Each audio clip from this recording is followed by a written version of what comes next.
Et je pense que c'est bon. Ouais, moi j'ai une notification comme quoi c'est bon, on est bien Super. en direct. Bon, bah parfait. On peut démarrer. Donc, bienvenue à tous et bonsoir.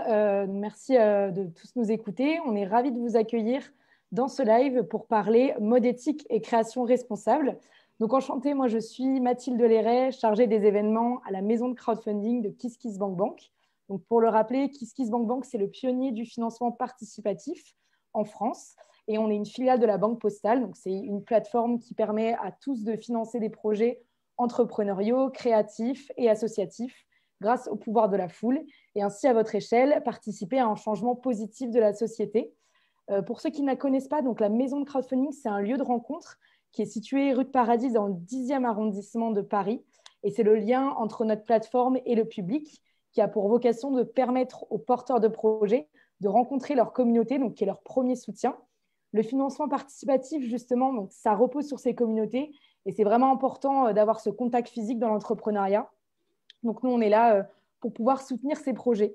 Dans ce lieu, on organise des événements autour de sujets variés, donc la mode, le design, l'écologie ou encore l'art, avec des thématiques différentes tous les mois. L'année dernière, on avait déjà organisé un talk autour de la mode éthique en physique à la maison, sauf que malheureusement, aujourd'hui, elle est fermée. Donc, on a décidé de passer cet événement en live et on est vraiment comblé pour cette deuxième édition parce qu'on a la chance d'avoir de super intervenants que vous allez pouvoir découvrir. Je vais donc laisser la parole à Alexandra Dayoub, qui est chargée des partenariats chez KissKissBankBank et qui va vous expliquer un peu pourquoi nous organisons ce talk sur la mode éco-responsable. Merci beaucoup Mathilde. Bonsoir à tous. Donc, comme le disait Mathilde, moi je suis Alexandra. Je m'occupe de la partie partenariat chez KissKissBankBank. Du coup, la question que vous vous posez tous ce soir, c'est pourquoi ce talk? Alors, d'une part, c'est parce qu'on est très heureux de vous retrouver et de donner la parole à des personnalités et des projets inspirants et surtout dans ce contexte qu'on connaît et qu'on subit tous actuellement.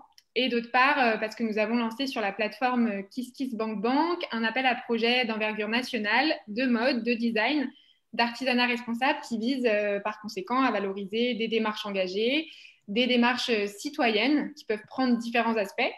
Ça peut être de l'upcycling, ça peut être de la fabrication française, ça peut être du commerce équitable. Et donc l'idée ce soir, c'est de mettre en avant cette thématique et de répondre à ces enjeux. Alors pour ce faire, nous sommes, comme vous pouvez le constater, extrêmement bien entourés. Je vais donc laisser nos intervenants qui sont experts du secteur, mais aussi des acteurs engagés, se présenter via un petit tour de table virtuelle. Peut-être qu'on peut commencer par toi, Victoire, si tu veux bien nous dire qui tu es et puis quelle structure tu représentes ce soir. Bah, volontiers, merci beaucoup. C'est hyper cool d'être là et d'avoir cette petite parenthèse sociale. Je m'appelle Victoire Sato, je suis la cofondatrice de The Good Goods. The Good Goods, c'est un média 100% digital que j'ai donc cofondé avec mon frère Thibaut.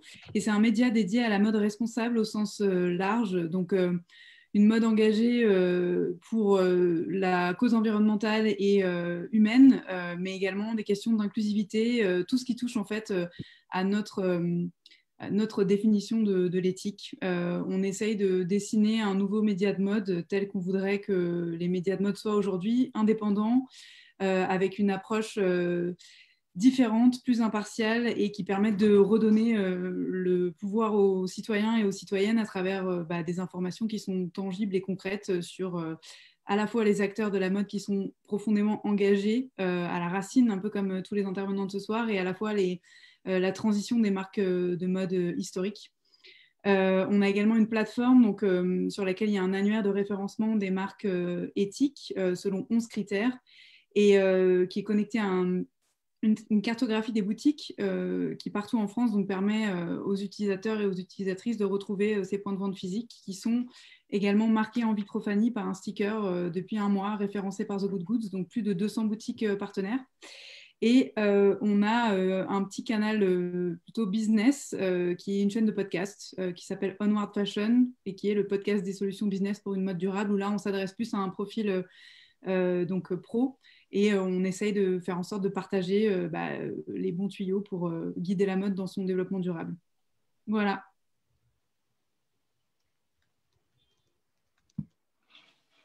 Alors pour la suite, qui veut prendre la parole? Je la distribue du coup parce que c'est toujours un peu compliqué. Bon, au hasard, Marion et Valentin. Ouais, ça. Bonsoir, merci aussi de nous avoir invités. Vraiment, ça nous fait super plaisir de pouvoir partager un peu et échanger sur un sujet qui nous est cher. Donc nous, c'est Marion et Valentin, on est tous les deux cofondateurs de Cocozen, une petite marque. On est en Bretagne et on essaye de faire une petite marque vraiment tournée vers l'océan, donc engagée et par les produits qu'on choisit, mais également par les actions qu'on va mener parce qu'on fait énormément de ramassage de déchets sur les plages et de collecte pour ensuite, en plus, en parallèle de notre marque de vêtements, dans notre atelier de recyclage, on essaie de revaloriser les déchets plastiques marins qu'on ramasse. Super, merci Cocozen. Diane, tu veux te présenter? Alors, bonsoir, bonsoir à tous. Je suis aussi très contente d'être là pour présenter ma marque. Donc, moi, je m'appelle Diane Cabas. Je suis la créatrice de la marque de luxe durable Diane Paris. J'ai lancé la marque en janvier 2020 avec la première capsule d'hiver que j'ai fait défiler à l'Éléphant Paname pour le premier défilé où il y avait des vrais gens en vraies personnes. C'était incroyable. L'idée de Diane Paris, c'est de créer des pièces d'exception, un peu comme des objets d'art, qui sont des pièces qu'on a envie de garder, des pièces qu'on a envie de chérir, qu'on a envie de transmettre. Et tout ça, évidemment, conçu de manière éthique et responsable, avec des matières qui sont des matières nobles, sourcées en Europe, le plus éco-responsable possible. C'est très difficile de faire du 100%, mais on y tend. Le but est d'atteindre 100%. Et voilà, tout ça sourcé en Europe, fabriqué en France pour l'instant et en Europe à l'avenir quand on se développera. Et l'idée, voilà, l'idée de Diane Paris, c'est de retourner à un vrai luxe où on consomme peut-être moins, mais on consomme vraiment mieux par contre. Top, merci. Est-ce que Alexandra, tu peux nous parler d'Adresse? Yes, avec plaisir. Donc, bonsoir à tous. Donc, moi, je suis Alexandra, je suis la fondatrice de Adresse Paris. On existe depuis 2019, ça fait une grosse année. Et on est une marque masculine qui habille la nouvelle génération des urbains. On applique le réfléchir avant de produire et on fabrique 100% en Union européenne. Et je me bats pour l'indistinction avec le Made in Europe parce que c'est assez différent quand même. Et on est une marque engagée pour les villes parce que donc... nous, notre credo, c'est de faire progresser la manière de vivre en ville. Et donc, on a une partie des bénéfices de nos produits qui servent à alimenter des initiatives qui développent des villes plus vertes, plus locales, plus slow. Voilà. Et donc, on est les fiers défenseurs d'un certain commerce local à Paris. Donc, en ce moment, on est assez touchés parce qu'on a 2 de nos commerces fermés.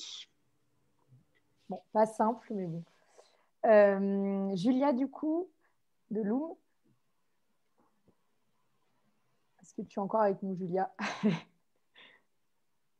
Ah, ouais, super. j'étais en train de faire ma vaisselle en même temps. Pardon, je dois surveiller mon chat. C'est quand même n'importe quoi. Non, du coup, moi, je m'occupe de la marque Loom. C'est une marque... nous, en gros, le constat qu'on fait, c'est que le problème de l'industrie textile, c'est qu'elle produit trop de vêtements. Donc, on se pose la question de comment faire pour produire moins. Comment faire pour que les gens consomment moins de vêtements. Donc, on le fait de 2 manières. En essayant de faire des vêtements que les gens gardent le plus longtemps possible, et 2, en n'incitant pas les gens à consommer. Ça, c'est pour... on pense que le produire moins c'est une urgence, même sur le produire mieux est nécessaire aussi. Et après, un peu comme tout le monde ici, on produit en France et au Portugal, on utilise du coton bio, des trucs basiques, quoi. Voilà. Très bien, merci Julia, et enchanté le chat du coup. Et Charlotte, du coup, est-ce que tu peux te présenter? On est un petit peu fatigué avec Julia, on a passé beaucoup d'heures aujourd'hui connectés. Du coup, donc moi je suis Charlotte, j'ai fondé Patine il y a 3 ans et Patine, on n'a pas démarré avec Kiss Kiss Bang Bang, mais dans le même esprit, c'est-à-dire avec un seul produit et en précommande. Ce qui a donné le tempo pour la suite aussi, puisque à ce jour, on a développé près une matière qui correspond à une catégorie de produits par an. Donc le jersey pour les t-shirts, des sweats, puis du jean. Et là, en ce moment, on est en précommande sur notre première chemise. Et du coup, l'enjeu est aussi du coup de faire des vêtements qu'on garde. et qu'on aime, qu'on met souvent parce qu'on les aime beaucoup. Au-delà du fait, évidemment, comme tout le monde ici, et c'est le futur, ils sont super bien faits. Ils sont faits aussi, autant avec de l'émotion que de l'intelligence, j'ai envie de dire, de la recherche et du souci bien faire. Voilà, et en pratique aussi, du coup, on essaie de calculer, de faire tous nos choix par rapport à un calcul d'impact, de faire des vêtements, de lancer des projets uniquement si ils font faire un vrai pas en avant par rapport à ce qui se fait aujourd'hui en termes de mode. Donc, d'innover en un point de vue empreinte carbone, utilisation d'eau, pollution d'eau principalement. Et puis voilà, et rien ne nous fait plus plaisir en tant que marque que des messages tous les jours qui nous disent que ça fait 2 ans que voilà, ça fait 2 ans que je porte mon sweat Marty, ça fait 1 an que je porte mon jean Brenda. Voilà, je respire pour ça, pour mes enfants aussi, et un peu mon mari, mais aussi surtout pour des clientes contentes. Voilà. J'imagine. Merci Charlotte. Du coup, je vais commencer avec la première question. Est-ce que tu peux... Non, t'as oublié Anne-Claire. Oui, c'est moi. Désolée, excusez-moi. Je suis navrée, excuse-moi. Enchanté tout le monde. Pareil, je suis très contente d'être là, même si Mathilde n'avait pas envie de me présenter. Donc moi, il n'y a pas de souci. Moi, je m'appelle Anne-Claire, donc j'ai cofondé Les Apprêtés avec Marie, donc une amie. Donc Les Apprêtés, c'est une boîte mensuelle de location de vêtements et accessoires de marques éco-responsables pour hommes et femmes. On s'est lancé grâce à KissKissBankBank cette année au mois de mars, donc en plein confinement. Nous aussi, l'objectif, c'est vraiment de rendre la mode plus durable, plus saine et surtout plus circulaire. C'est pour ça qu'on sélectionne avec attention les marques qu'on met à louer sur notre site. On réfléchit vraiment à la fin de vie du produit, on utilise des packaging réutilisables. Voilà, tout est vraiment réfléchi autour aussi du concept de circularité. Voilà. Super, merci Anne-Claire, je suis désolée. J'enchaîne du coup, comme il y a beaucoup d'entrepreneurs qui nous suivent, je pense, en tout cas chez KissKiss, forcément c'est des gens qui ont des idées plein la tête. Est-ce que Anne-Claire, tu peux nous raconter un petit peu la genèse de ton projet et comment l'idée elle t'est venue et du coup où est-ce que tu en es à peu près maintenant, même si tu nous as un petit peu dit. Ouais, comme ça on est sûr de ne pas m'oublier. Voilà, exactement, tu vois, je me rattrape. Oui, alors nous, donc la jeunesse du projet, on a commencé à travailler sur le projet avec Marie au mois d'octobre 2018. Donc ça fait un petit moment. À la base, c'est vraiment parti d'un constat personnel, pas du tout dans l'idée de créer une boîte. C'était vraiment d'aligner notre consommation de vêtements avec, même si j'aime pas le terme consommation de vêtements, mais d'aligner la façon dont on consommait la mode avec un petit peu notre consommation de manière générale. Donc on faisait attention dans l'alimentation, on faisait attention dans la cosmétique. Et en fait, on a commencé à entendre parler de l'industrie textile comme étant une industrie extrêmement polluante. Donc, on a commencé à se renseigner et de fil en aiguille, en fait, on a fait des créatons avec Make Sense, on a été au salon Made in France. Voilà, on s'est pas mal renseigné. Et on s'est rendu compte que finalement, il y avait pas mal de personnes qui avaient ce même problème. C'était un peu une dualité de j'ai envie de mieux consommer, mais en même temps, le vêtement, ça reste source de confiance en soi, plaisir. Quand on dit qu'on est bien dans ses baskets, c'est le cas, on aime changer de vêtements et autres. Je pense aussi qu'avec la fast fashion, on a été habitué à changer de mode régulièrement et à trop consommer. Et en fait, on a voulu un petit peu relier ces deux aspects, mieux consommer et le côté plaisir dans la mode par Les Apprêtés. L'idée, c'est justement de pouvoir louer des vêtements, mais que de marques responsables et de créer toute une démarche circulaire autour de cette consommation. Et donc, de fil en aiguille, on a rejoint l'incubateur de notre école de commerce. Ça nous a bien aidés et ça nous a bien accompagnés. Et on a lancé, du coup, au mois de mars, comme je disais, via une campagne de crowdfunding. Et ensuite, on a véritablement lancé le service en juin. Donc, il y a quand même eu 1 an et demi entre la prise de conscience et le fait de se dire on crée notre boîte et go, on se lance, on veut avoir un impact et on veut que les choses, elles changent et elles bougent. Super. Écoute, j'espère que ça donnera des idées pour Noël, pour ceux qui nous écoutent. Voilà. Charlotte, du coup, comme tu as un peu une contrainte, je ne voudrais pas que tu ne puisses pas t'exprimer. Donc, est-ce que toi aussi, tu peux nous raconter un petit peu la jeunesse de Patine et pourquoi vous avez décidé de vous lancer, etc. Est-ce que toi, tu as eu un déclic? Ouais, alors moi, c'était plutôt late bloomer. Ça a été un déclic très long parce que j'ai toujours rêvé de monter ma marque, mais j'ai mis vraiment beaucoup, beaucoup de temps à oser. Du coup, il n'est jamais trop tard pour les vieux entrepreneurs qui nous écoutent, les très vieux, ceux qui n'osent pas. Voilà, mais après, j'ai toujours travaillé dans la mode, le digital, et je voyais, pour aller vite, je voyais de moins en moins de sens à ce que je faisais. Je voulais vraiment, j'avais toujours ce rêve de monter une marque et le jour où j'étais enfin prête à basculer, je voyais plus du tout l'intérêt de rajouter encore des vêtements parce qu'entre-temps, j'avais changé ma manière de consommer la beauté, de manger, voilà. Et donc du coup, l'idée ça a été de rassembler un peu tout ça pour faire une marque qui soit justement dans quelque chose qui apporte un peu d'utile. Et donc, en essayant de ne pas faire comme tout le monde et puis de partager énormément avec ce qui est devenu peu à peu notre communauté, notre manière de faire. Et puis aussi, du coup, d'être vraiment fidèle à ce que je suis parce que, en fait, c'est très difficile, je pense, pour les entrepreneurs qui écoutent. Je pense qu'il y a un projet qui tient sur la durée, c'est un projet qui ressemble vraiment à ses fondateurs. C'est hyper important parce que c'est très fatigant. Il faut pas être, si on est soi-même, c'est déjà ça de gagner en fait en termes de gestion du temps.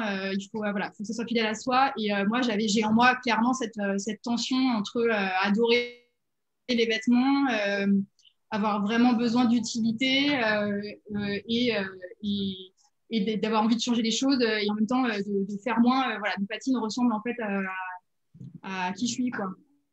Et après, en revanche, surtout pas faire un projet que pour soi, ça c'est le deuxième truc.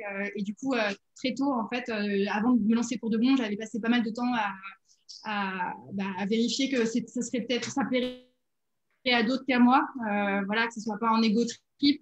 Notamment, par exemple, on avait fait un truc ça s'appelait patine en dressing.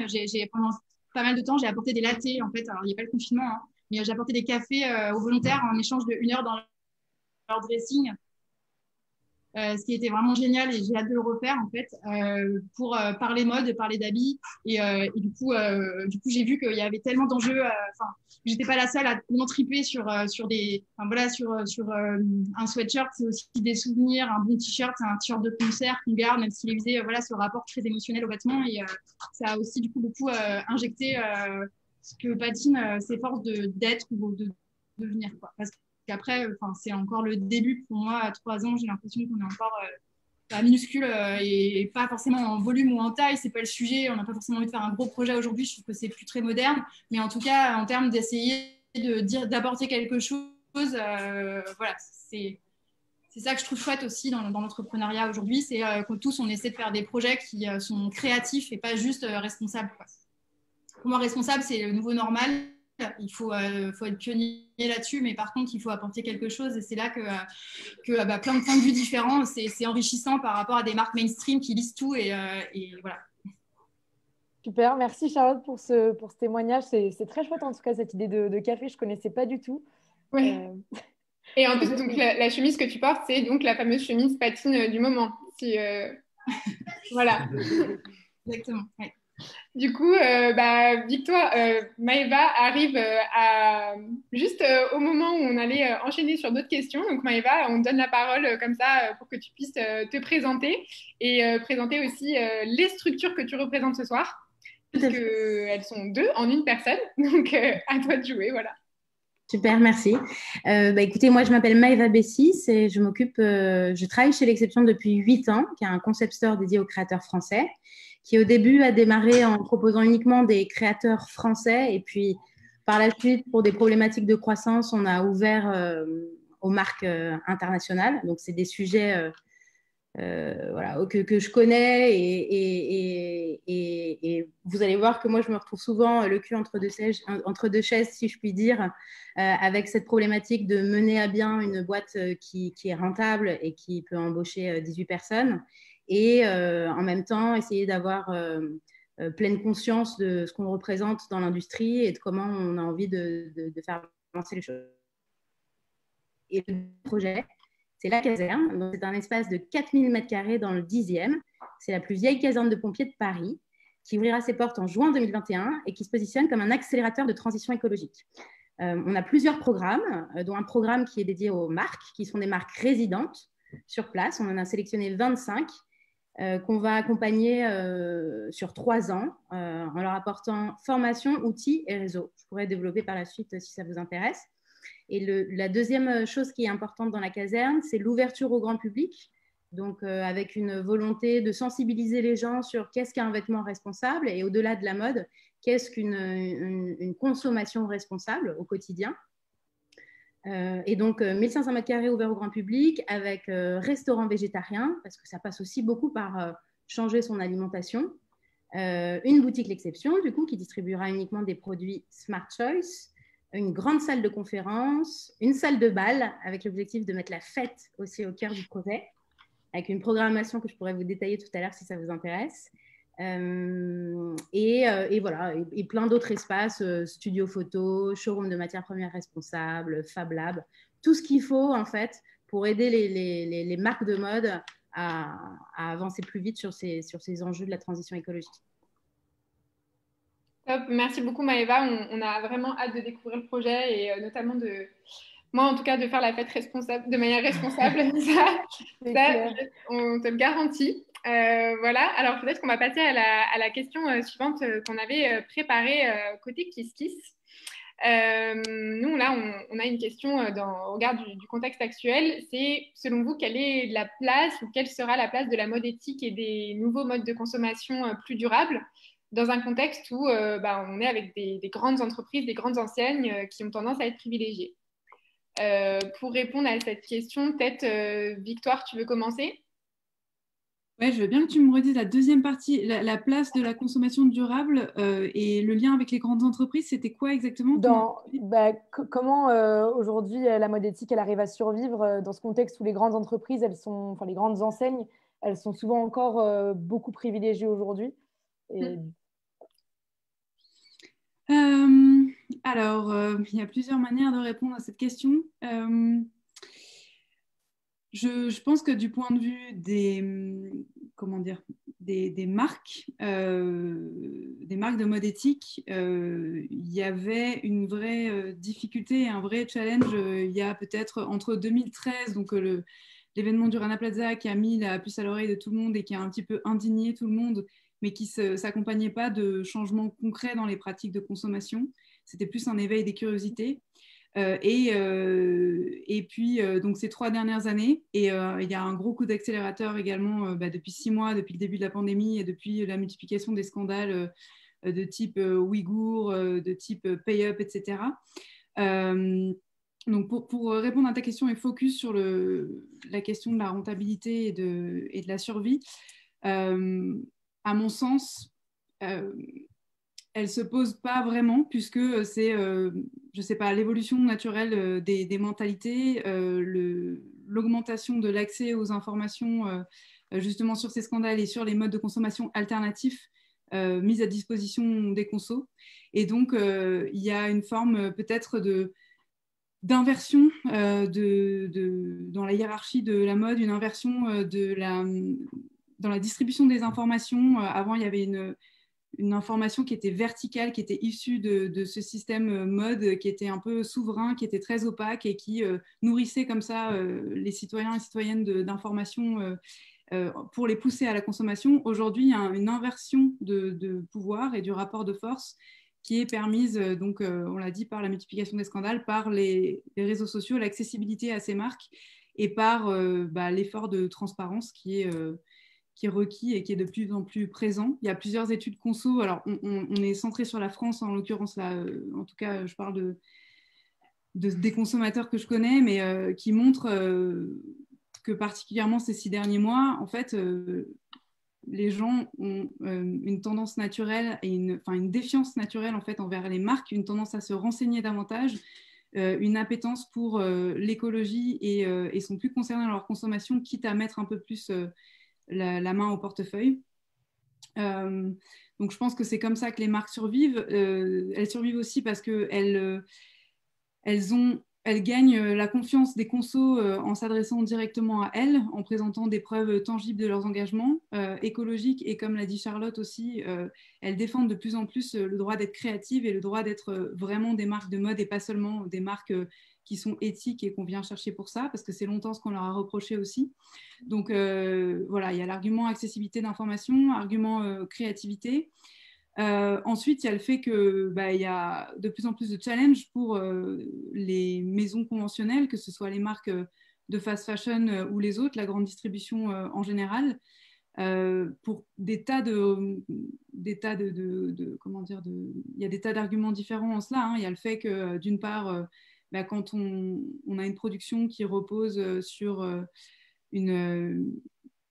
sur des pays en développement à l'autre bout de la planète et qui sont fragilisés dans le contexte particulièrement du Covid, que soit on ne leur assure pas un salaire décent et continue au long de l'année, soit les conditions de travail qu'ils ont ou de vie ne leur permettent pas de reprendre une production dès que l'activité réouvre et dès que, en l'occurrence, entre les deux confinements, elles ont été autorisées à reprendre, eh bien, ces marques-là n'ont plus de partenaires suffisamment solides en fait, pour assurer leur production, se retrouvent aussi avec des stocks monstrueux sur les bras à écouler dont elles ne savent pas quoi faire et sont un peu pris au piège de leur propre système de production linéaire. Donc, elles sont vraiment en défaut. Il y a des pertes économiques qui sont colossales.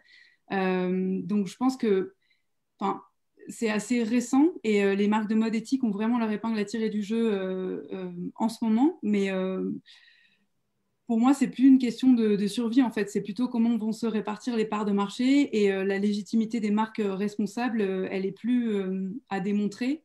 Le nombre de marques de mode, de toute façon, est d'ailleurs croissant. Et je pense que leur pérennité tiendra aussi, repose aussi sur leur mode de production, leur modèle économique, le fait de reposer moins sur des investisseurs, d'avoir une moindre pression qui font qu'elles produisent pour vendre et vendre pour produire davantage. On l'a évoqué à l'instant qu'elles ont des partenaires qui sont plus solides et qu'elles ont des consommateurs qui leur font davantage confiance et qui sont fidèles. Et je pense que toutes les marques qui sont ici, que ce soit sur la multiplication de précommandes pour lesquelles elles sont suivies ou la présentation de divers produits qui ne sont pas des collections dans un temps long et dans une rythmicité différente.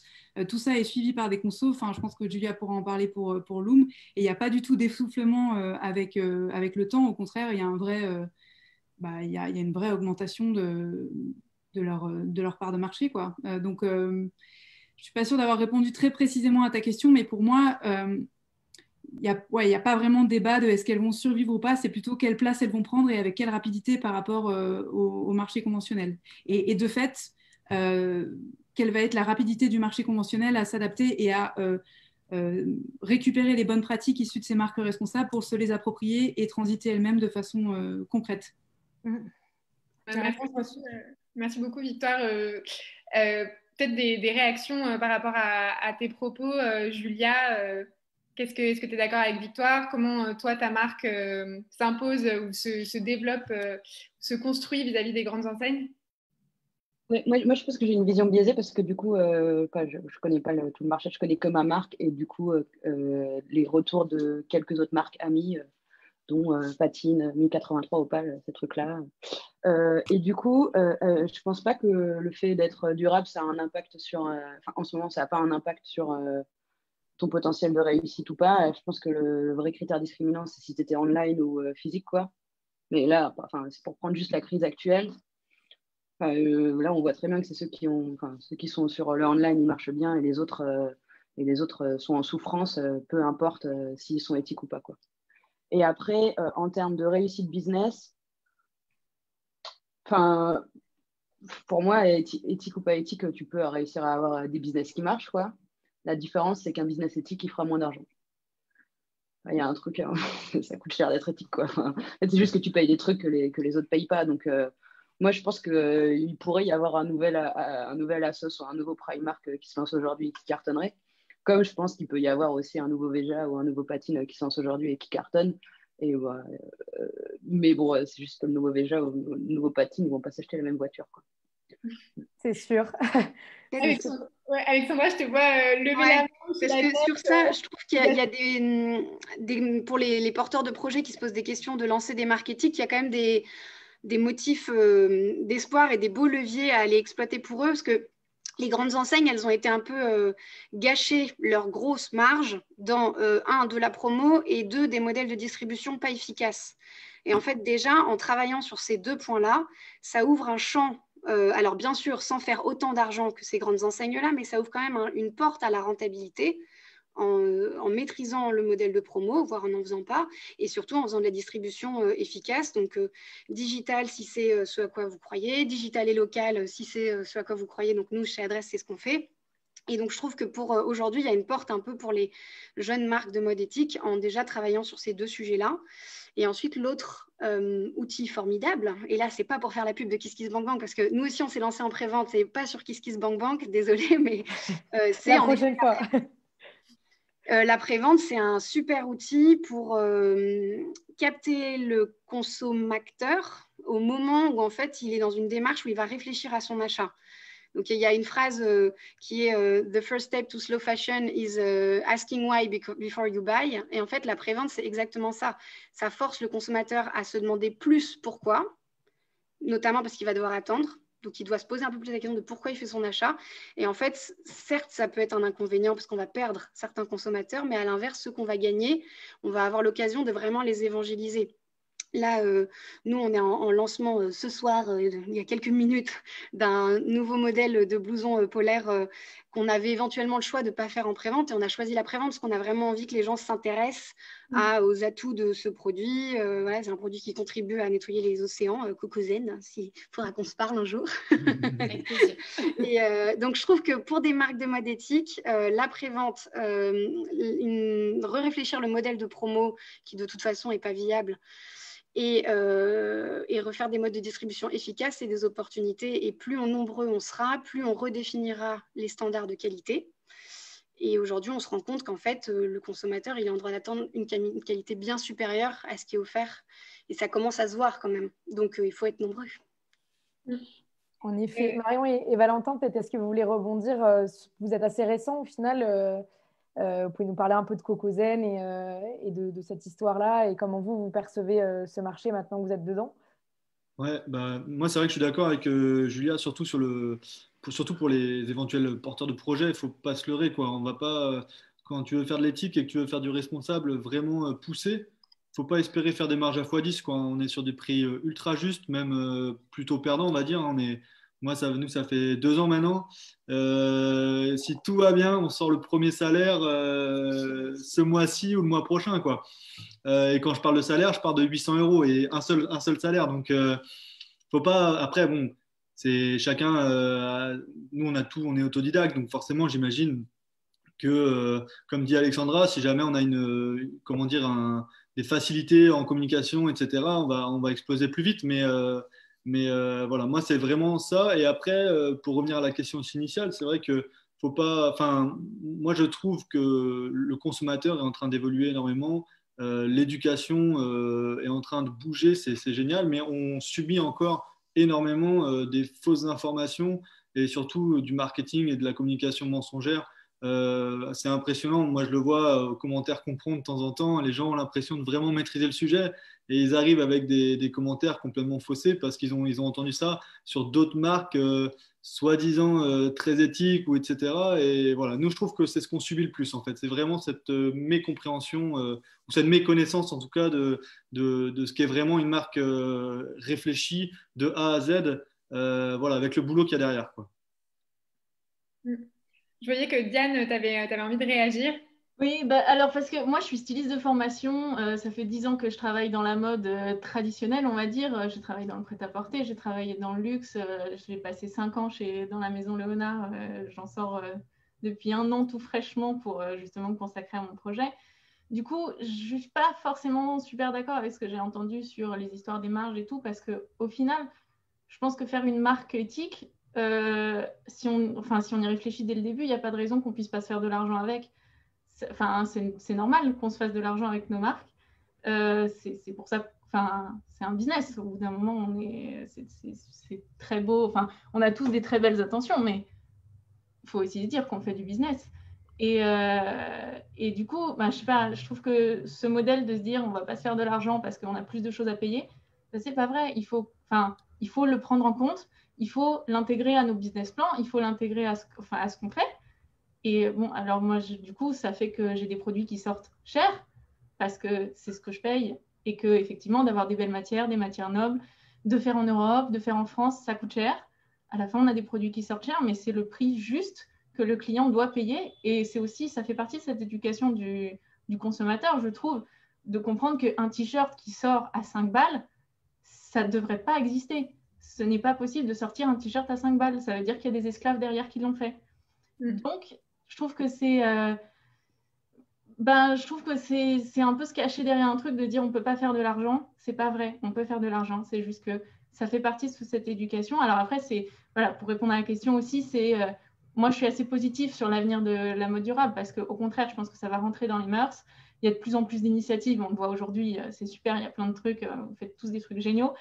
Ça attire de plus en plus l'attention des médias traditionnels. Il y a des initiatives comme The Good Goods qui sont complètement consacrées à ça, mais même, je trouve, la presse mode plus traditionnelle commence enfin à s'y intéresser. Et puis, les créateurs d'aujourd'hui, moi, en tant que styliste, voilà, moi, j'ai toujours fait de la mode, je veux faire ça depuis que j'ai 8 ans, monter ma marque, c'est mon rêve de toujours.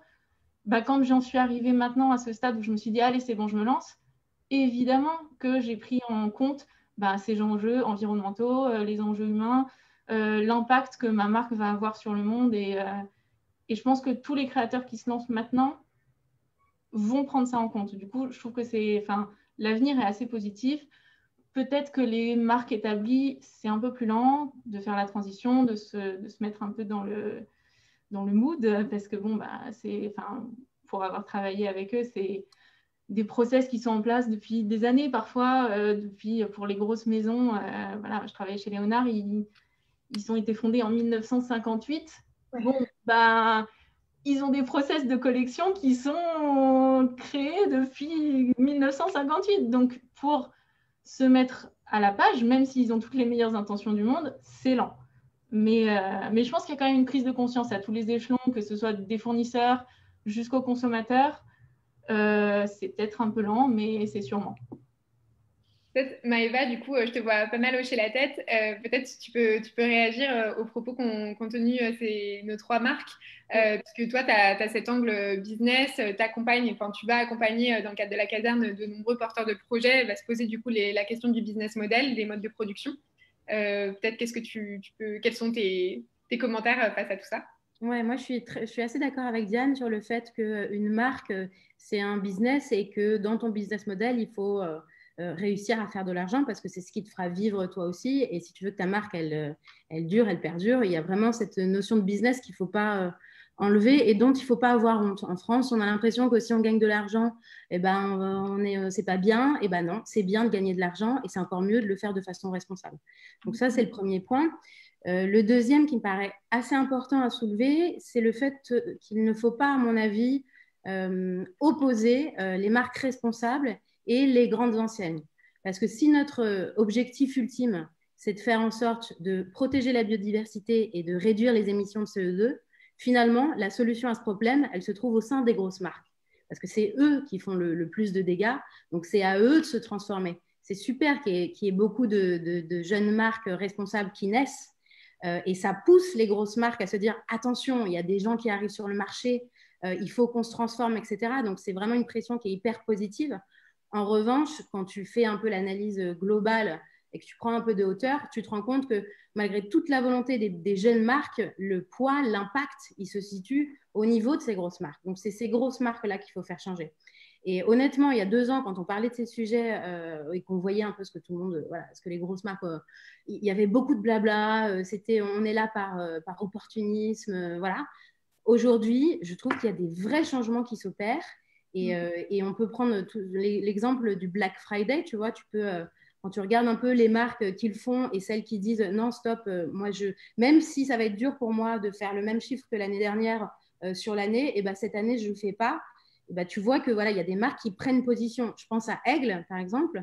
Cette année, ils disent on ne fait pas le Black Friday, on ferme notre site et on lance notre plateforme de seconde main. Donc, c'est-à-dire que voilà, ils testent un nouveau marché, la seconde main, et ils se positionnent avec des actions concrètes qui vont leur faire très certainement perdre de l'argent à un instant T, mais qui, sur le final, sont en adéquation avec leurs valeurs et avec ce qu'ils veulent transmettre et transmettre. Donc oui, attention. Pour moi, le challenge et le challenge de la caserne, c'est vraiment d'accompagner aussi les grosses marques et de les pousser, de mettre un peu la pression pour que voilà, ça avance plus vite, que les calculs soient faits, hein, parce que c'est simple, il faut faire calcul d'émissions de CO2, les diminuer ou les compenser. Il n'y a pas 10 000 solutions. Donc voilà, il faut reposer les bases et faire en sorte que tout ça soit public. Et un autre élément important, si on veut éviter au maximum le greenwashing, c'est qu'il faut que le grand public s'empare de ces notions d'émissions de CO2, de kilos, qu'on comprenne vraiment et qu'on puisse comparer les chiffres avec une vision instruite et scientifique. Et je trouve que les médias comme The Good Good sont vraiment là pour voilà, nous sensibiliser de façon joyeuse et pas chiante. Quand je vois Victoire, elle se tape des énormes doses qu'elle nous transmet dans des articles qui après sont hyper faciles à lire. Je trouve que c'est hyper important qu'on ait ce type de journalisme aujourd'hui. Carrément, merci beaucoup Maëva.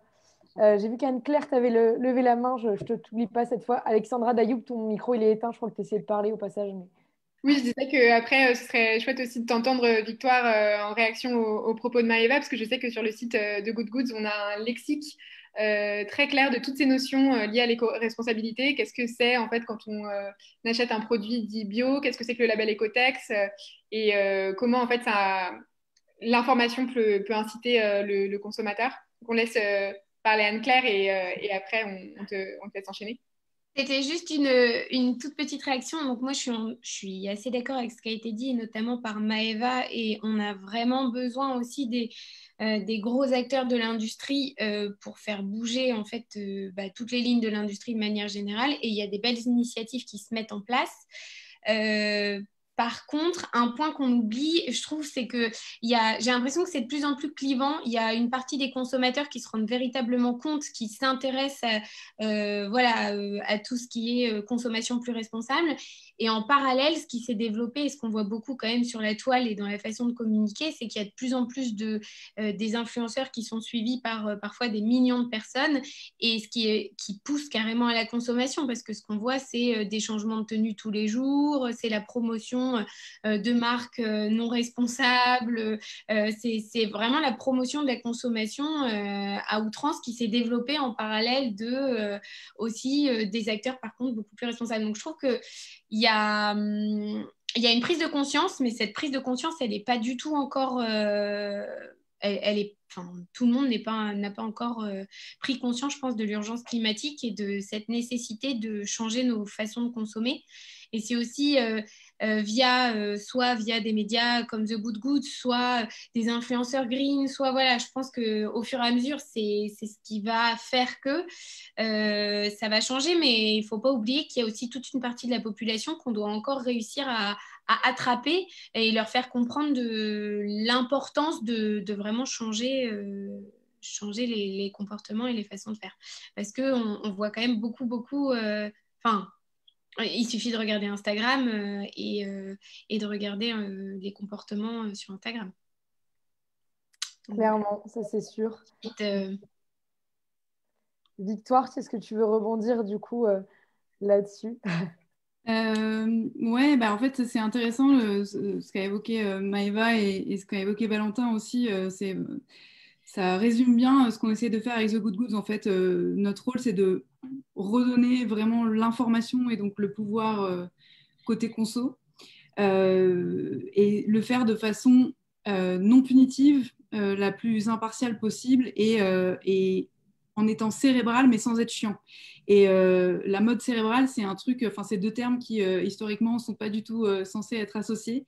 Pourtant, aujourd'hui, si on veut être acteur de sa conso responsable, si on veut savoir dans quoi on dépense et qu'est-ce qu'on choisit de valoriser avec son pouvoir d'achat, bah, c'est comme ça qu'il faut s'y prendre. Et Maëva a raison, en fait, cette sémantique et tout ce vocabulaire qui peut paraître super technique, mais qui est à la fois l'arme ultime anti-greenwashing, eh bien, c'est ça qu'aujourd'hui les gens doivent s'approprier. Et ça doit rentrer dans le langage commun. Donc, ça ne veut pas dire qu'il faut être un petit génie et savoir parler le jargon de la mode éthique. Pour ça, tu l'as dit, Alexandra, en fait, on a développé plusieurs outils sur le site, un glossaire de la mode éthique, un lexique des labels, un lexique des matières, qui permet de classer, par exemple, parmi les labels ou les certifications, celles qui valorisent plutôt les engagements, par exemple la valorisation de savoir-faire, qui vont valoriser les engagements en faveur de l'écologie, de la cause animale, des droits des femmes, etc.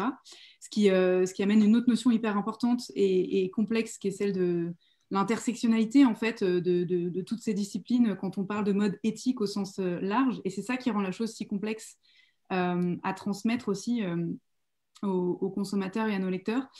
Nous, on essaye de filer les outils en fait sans jugement. C'est pas à nous de décider ce qui va être plus éthique en termes de respect de la cause animale, la fourrure de seconde main ou la fourrure en plastique, parce que d'un point de vue écologique, c'est pas terrible et que donc, in fine, si c'est pas bon pour les écosystèmes, ce sera pas bon non plus pour les ours blancs. En fait, nous, notre taf, c'est vraiment de dire voilà les outils, voilà comment est-ce qu'on se repère dans cette jungle. Voilà comment les marques peuvent aussi communiquer avec vous de façon la plus transparente qui soit, à travers une espèce de nomenclature qui est nationale, enfin qui est francophone, voire internationale, qui est celle des labels, qui est celle de tel ou tel type de matière. Alors, ça ne veut pas dire qu'une marque qui emploierait ces termes, comment dire, il faut forcément aller vérifier ce que raconte la marque, mais une marque qui décide de parler d'une labellisation Ecotex, a fortiori si elle va expliquer cette démarche et ce pourquoi elle a choisi d'être certifiée ou de certifier ses produits. Pareil pour le GOTS, pareil pour le choix de telle ou telle matière, etc. Cet effort de pédagogie et cet effort de transparence à travers donc, la présentation de ces labels et de ces termes un peu compliqués, c'est un peu l'arme ultime anti-greenwashing. C'est ce qui permet de faire finalement la diff en tant que conso sur un média d'ailleurs traditionnels particulièrement, parce qu'on en parle, effectivement, les médias traditionnels s'emparent de plus en plus du sujet, mais de façon parfois maladroite. Donc, entre juste une campagne de greenwashing et une campagne vraiment engagée.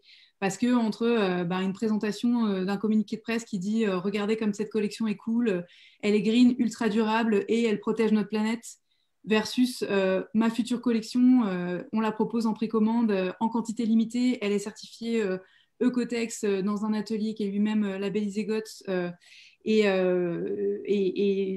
certifié Fairware, par exemple. Enfin, il y a vraiment...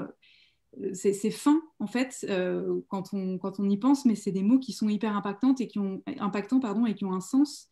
Et à la fin, c'est ces mots-là qui vont être à même de toucher le consommateur et celui qui fera le choix à travers son portefeuille de valoriser telle ou telle marque engagée. Donc, c'est vrai que en fait, la transition, elle est valable pour tout le monde. Elle est valable pour les marques de mode, aussi bien dans leur méthode de production que dans leurs moyens de communiquer. Et elle est valable pour les médias aussi. Elle est valable aussi en ce qui concerne le rôle d'éducation des médias, des marques, pardon, quant aux matières, quant à leurs choix, etc.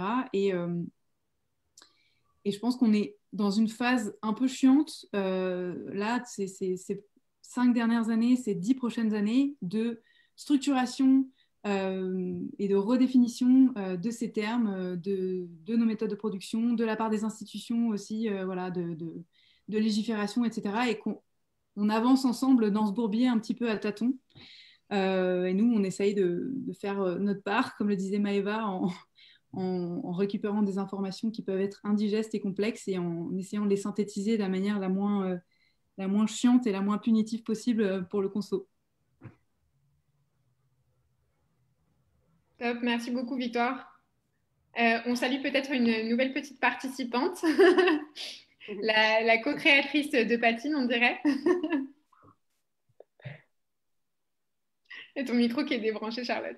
Oui, parce que ça va être impossible. Mais je pense que voilà. On est intrigués par vos participation.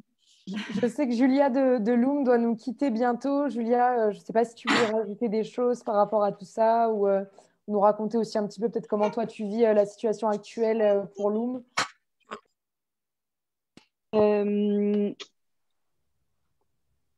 Nous, actuellement, ça va. Enfin, en fait, pour revenir au truc d'avant, nous, on se paye on se paye très bien, on vit très bien, on part tôt du boulot, etc. Enfin, pour rebondir sur le truc, c'est la galère quand c'est une marketing, pas ça du tout. C'est pas du tout ça que je voulais dire.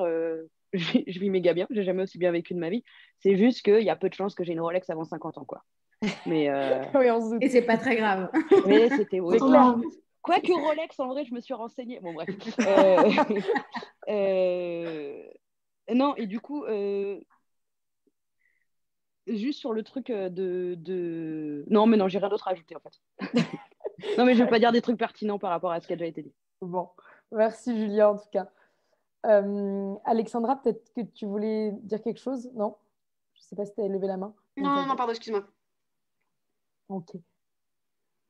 Du coup, vis-à-vis de tout ce qui s'est dit, est-ce que votre positionnement, il change, il s'accentue par rapport au contexte actuel, donc à savoir la crise sanitaire qu'on traverse? Je sais que Victoire, on avait une conversation en amont où tu me disais que la mode responsable n'a jamais été autant mise en avant que dans ce contexte, si je ne me trompe pas.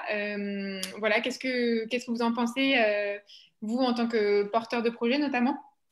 Est-ce que vous le ressentez dans la manière qu'ont vos clients de consommer vos produits? Peut-être on ne vous a pas trop entendu sur ces points-là, Marion et Valentin. Nous, c'est vrai que juste pour rebondir un petit peu sur ce qui a été dit, je suis d'accord, hein, c'est un business, mais nous, personnellement, on a pris le parti de faire de l'accessible, en fait. On n'a pas voulu créer une marque élitiste. En fait, on part du principe que, personnellement, on n'aurait pas voulu mettre, par exemple, je ne sais pas, plus de 40, 50 euros dans un t-shirt. Donc, on n'a pas voulu imposer ça, entre guillemets, aux consommateurs. Donc, on est resté un petit peu dans cette idée-là. Et donc, c'est aussi pour ça que Valentin disait qu'on n'allait pas non plus faire des 1000 et des 100, quoi. Je voulais juste rebondir là-dessus. Oui, je comprends, mais je voulais pas forcément renier ce positionnement-là. Je voulais dire, non, bien sûr. Déjà, je trouve que déjà 45-50 euros pour un t-shirt, pour la plupart des gens, c'est déjà cher. Oui. Et du coup, au final, voilà, c'est... Mais c'est exactement ça. Mais enfin, nous, il n'y a pas de souci, tu vois, on n'est pas du tout créateur, créatrice. On est vraiment sur une mode simple. On est sur du fonctionnel, quoi. Donc, c'est pour ça aussi qu'on arrive du coup à proposer des prix plus bas. Mais de toute façon, notre business model était prévu comme ça. On savait qu'on n'allait pas se payer pendant une année, 2 années, peut-être 3 années. C'était pas du tout prévu dans ce sens-là. On avait l'avantage, enfin, on a la chance, nous, d'avoir fait d'autres business avant qui nous ont permis de mettre de l'argent de côté et de pouvoir lancer aussi cette marque-là de cette façon-là. Et on savait que, voilà, nous, en fait, moi, quand j'ai créé la marque, à la base, je me suis dit, à l'époque, je gagnais pas grand-chose et j'avais pas les moyens de m'acheter des fringues neuves avec, avec une vraie histoire et avec une vraie réflexion, je veux dire. Et donc, j'étais obligé de me tourner tout le temps vers la seconde main. Je faisais que de la seconde main. J'ai toujours fait que ça. Et le projet, on s'est dit, c'est dommage. Nous, si on lance ce projet, il faut qu'il nous corresponde. Et comme on disait, je ne sais plus au début, il faut que ce soit ta façon d'être, sinon tu ne le vendras jamais, quoi. Tu seras incapable de le faire, quoi. Donc, nous, on s'est mis sur un truc ultra simple. Et voilà. Mais après, c'est sûr, on a mis 0 prêt, on n'a rien. Donc, c'est pour ça aussi, on ne se paye pas. On est autonome, quoi. Voilà. Donc, on a minimisé les risques également. Donc, on est vraiment tranquille là-dessus, quoi. Et du coup, pardon, pour répondre à la question de base. Que j'ai pas écouté. Non. C'est vrai que nous, la crise actuelle, elle nous impacte évidemment, parce que je pense qu'elle impacte vraiment tout le monde. Mais le fait d'être en ligne, justement, ça nous aide beaucoup parce que les gens sont très présents sur Internet. Et c'est vrai que nous, ça va plus dans l'autre sens, quoi. On a aussi lancé notre nouvelle collection pendant le premier confinement et c'est vrai que pour l'instant on peut dire que le confinement nous réussit de manière générale, quoi. Bon, bah, tant mieux, écoute, ça fait plaisir à entendre. Alexandra, comment vit cette situation, enfin, comment adresse cette situation, pardon? Et alors, bah, nous, la réponse, elle est un peu en deux morceaux. Donc, pareil, sur la partie, parce qu'on est à la fois une marque digitale et en même temps, on veut avoir cet ancrage local parce que chacun sa définition d'éthique, hein, ça a été très bien dit par tout le monde, mais c'est vrai que nous, dans l'éthique, on rajoute ce côté, en fait, on a envie quand même de militer pour une consommation locale et que Paris ou les grandes villes de manière générale ne soient pas juste des livreurs Amazon à vélo, quoi. Donc sur la partie digitale, ça se passe plutôt bien. On sent plutôt un engouement. Sur les réseaux sociaux, on sent un engouement.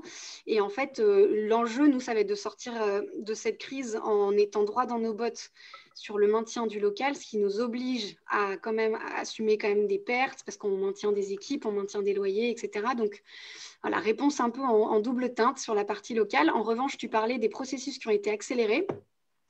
On n'a jamais sorti une fonctionnalité informatique aussi rapidement qu'avec ces deux confinements. Donc, le click and collect, qui est donc l'outil qui permet de mettre Internet, la force d'Internet au service du local et du maintien de nos quartiers vivants, est en place chez nous. Voilà, ça a été développé en un temps express. Donc, dans notre malheur, c'est un peu le truc positif qui est sorti, quoi. C'est le développement de la fonctionnalité click and collect. Et paradoxalement, je pensais que pour nos consommateurs qui sont quand même assez digitaux, bon, bah, le e-shop fonctionnant très bien, ils n'allaient pas forcément voir un intérêt au click and collect et que ce serait juste un report des ventes.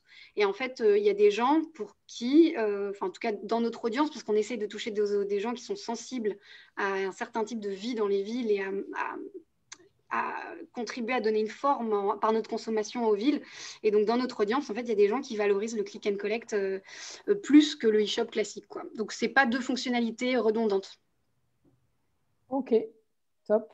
Charlotte, puisque tu as aussi ta contrainte de temps, est-ce que tu veux nous parler un peu de comment Patine vit cette situation, ce confinement, ce reconfinement? Comment Patine vit le confinement, tu veux dire? Comment vous vous êtes adapté en fait? Est-ce que vous avez dû trouver de nouvelles solutions? Est-ce que vous avez dû innover, etc. Écoute, moi je trouve les deux confinements très différents. Le premier, c'était vraiment une panique générale où on s'est tous mis derrière l'urgence de juste la santé, les soignants et les biens essentiels. Donc du coup, voilà, celui-ci, il est un petit peu différent, il est un peu en demi-teinte, c'est-à-dire on parle plus de consommation de Noël, de soutenir la consommation responsable que de tout s'arrête. Dans les deux cas, on a pris le parti de ne pas occuper l'espace plus que d'habitude. C'est-à-dire que on n'est pas parti du principe que les gens s'ennuyaient et avaient besoin d'être dans l'hyperactivité sur Instagram parce que en fait, ce n'était pas du tout notre cas. Donc voilà.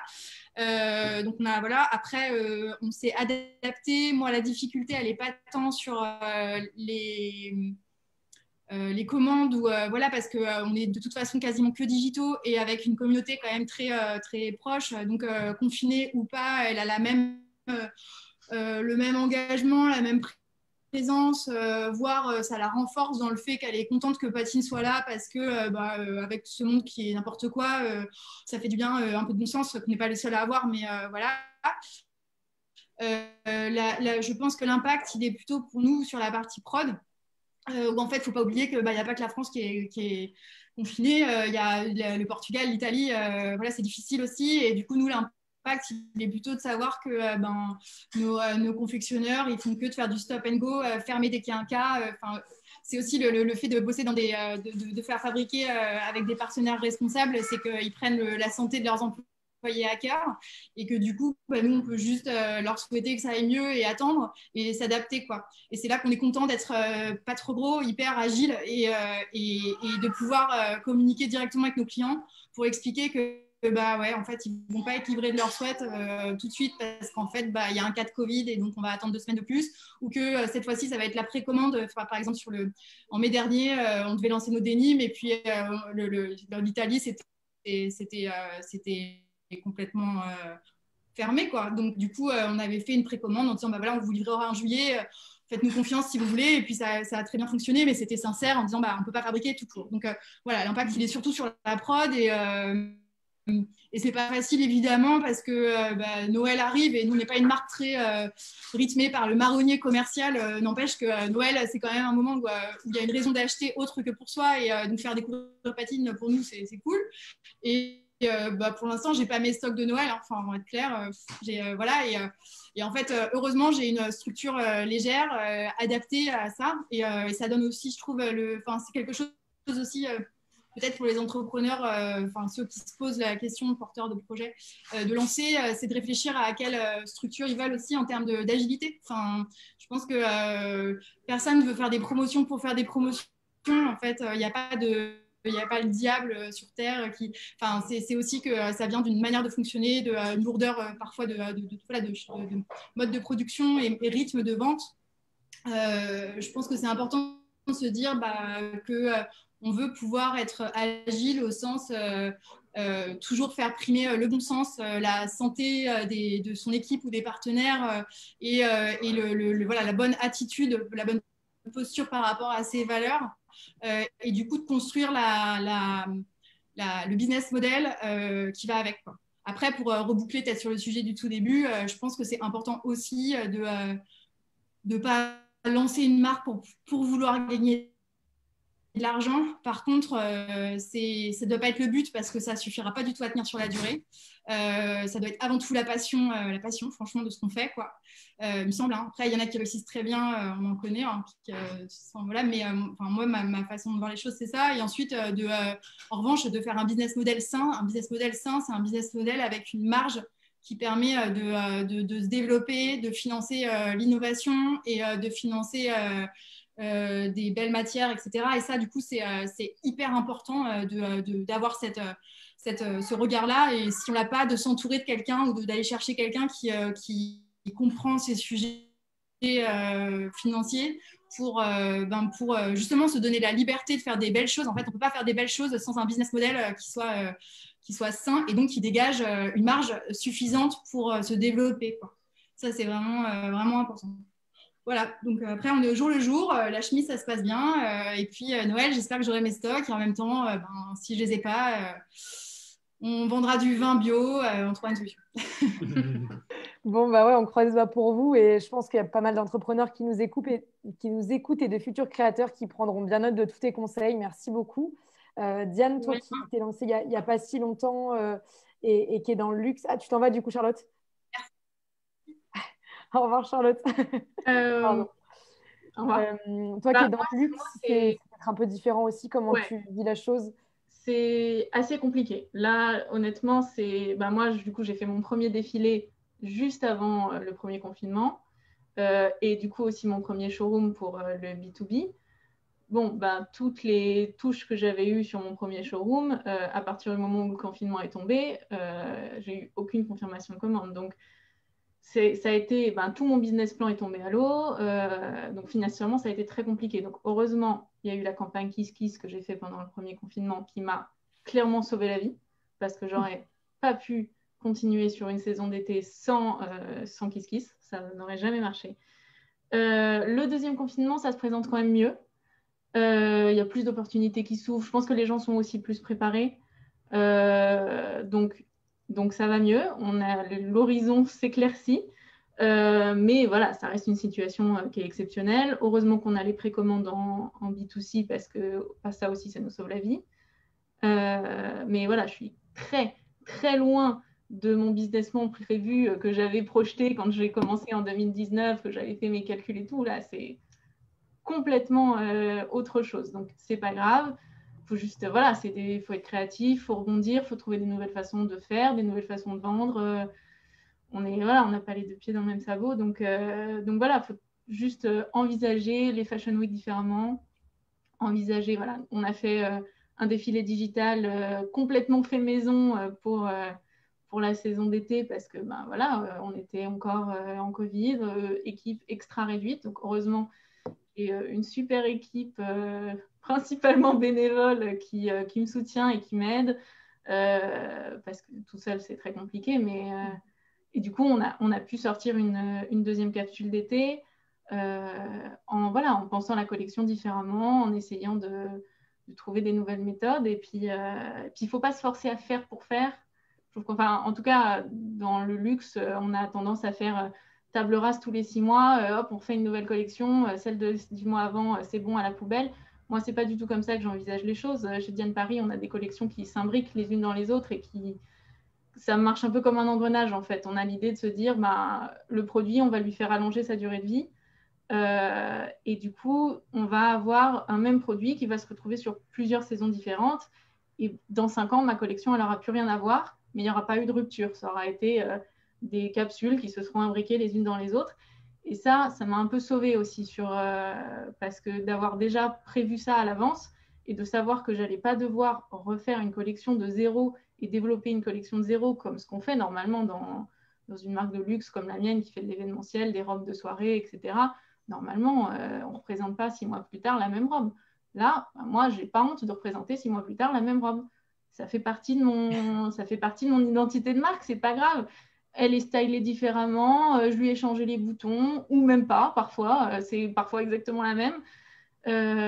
Voilà, sur la capsule d'été, il y a 23 produits qui sont repris de la collection d'hiver, et il y a seulement 9 nouveautés. C'est une nouvelle façon de voir les choses, et je pense que voilà, à l'avenir, pour la suite, même si c'est assez compliqué, je pense que d'envisager les choses comme ça, c'est des nouvelles façons de faire qui vont un peu nous sauver. Ouais, et c'est des très bons choix, je pense, et je vois les autres intervenants acquiescer aussi, donc je pense qu'ils saluent aussi ta démarche. Et moi, je pense qu'il n'y a pas de honte, au contraire, à recycler des choses ou à reprendre des idées là où tu en avais déjà de base. Et voilà, c'est une situation qui est compliquée, donc il faut s'adapter, et surtout dans le luxe, c'est quand même très particulier, donc c'est tout à ton honneur en tout cas. Ouais, et puis bon, du coup, là, même pour l'hiver prochain, ça va même être peut-être encore autre chose parce que étant donné que le confinement continue et qu'on ne sait pas trop ce qui va nous arriver, faut aller pousser encore plus loin peut-être cette réflexion et chercher encore quelque chose de nouveau pour voilà, pouvoir continuer sur des bonnes bases, quand même être là, présenter quelque chose, mais voilà. Anne-Claire, toi, tu travailles avec pas mal de fournisseurs, je suppose, parce que dans tes box, il y a beaucoup d'habits différents. Comment tu t'en sors du coup? Parce que je pense que tu dois réinventer une logistique. Alors, ouais, nous maintenant, on a plus de 25 marques partenaires. Certaines ont été plus touchées que d'autres. Donc, de manière générale, étant donné qu'on fait de la location, il y a moins cet effet vraiment collection, la nouvelle collection qui doit arriver à telle date, etc. Donc, c'est un petit peu moins difficile, ça se lisse sur l'année et c'est de toute façon l'objectif avec les apprêtés, c'est de moins avoir cet effet collection, de pouvoir recycler aussi les vêtements d'année en année, etc. Donc on a été moins touché là-dessus. Niveau opérationnel, on a dû un petit peu s'adapter parce que nous, on a fait le choix de la livraison en point relais parce que ça limite la pollution du dernier kilomètre. Là, on n'est pas pour que les gens sortent de chez eux et les points relais ne sont pas toujours à proximité. Il y en a pas mal qui ont fermé aussi. Donc là, on fait la livraison à domicile le temps du confinement. Donc ça a été un petit challenge de changer en fait, signer un nouveau contrat, changer le fournisseur, etc. Donc, un petit boulot là-dessus.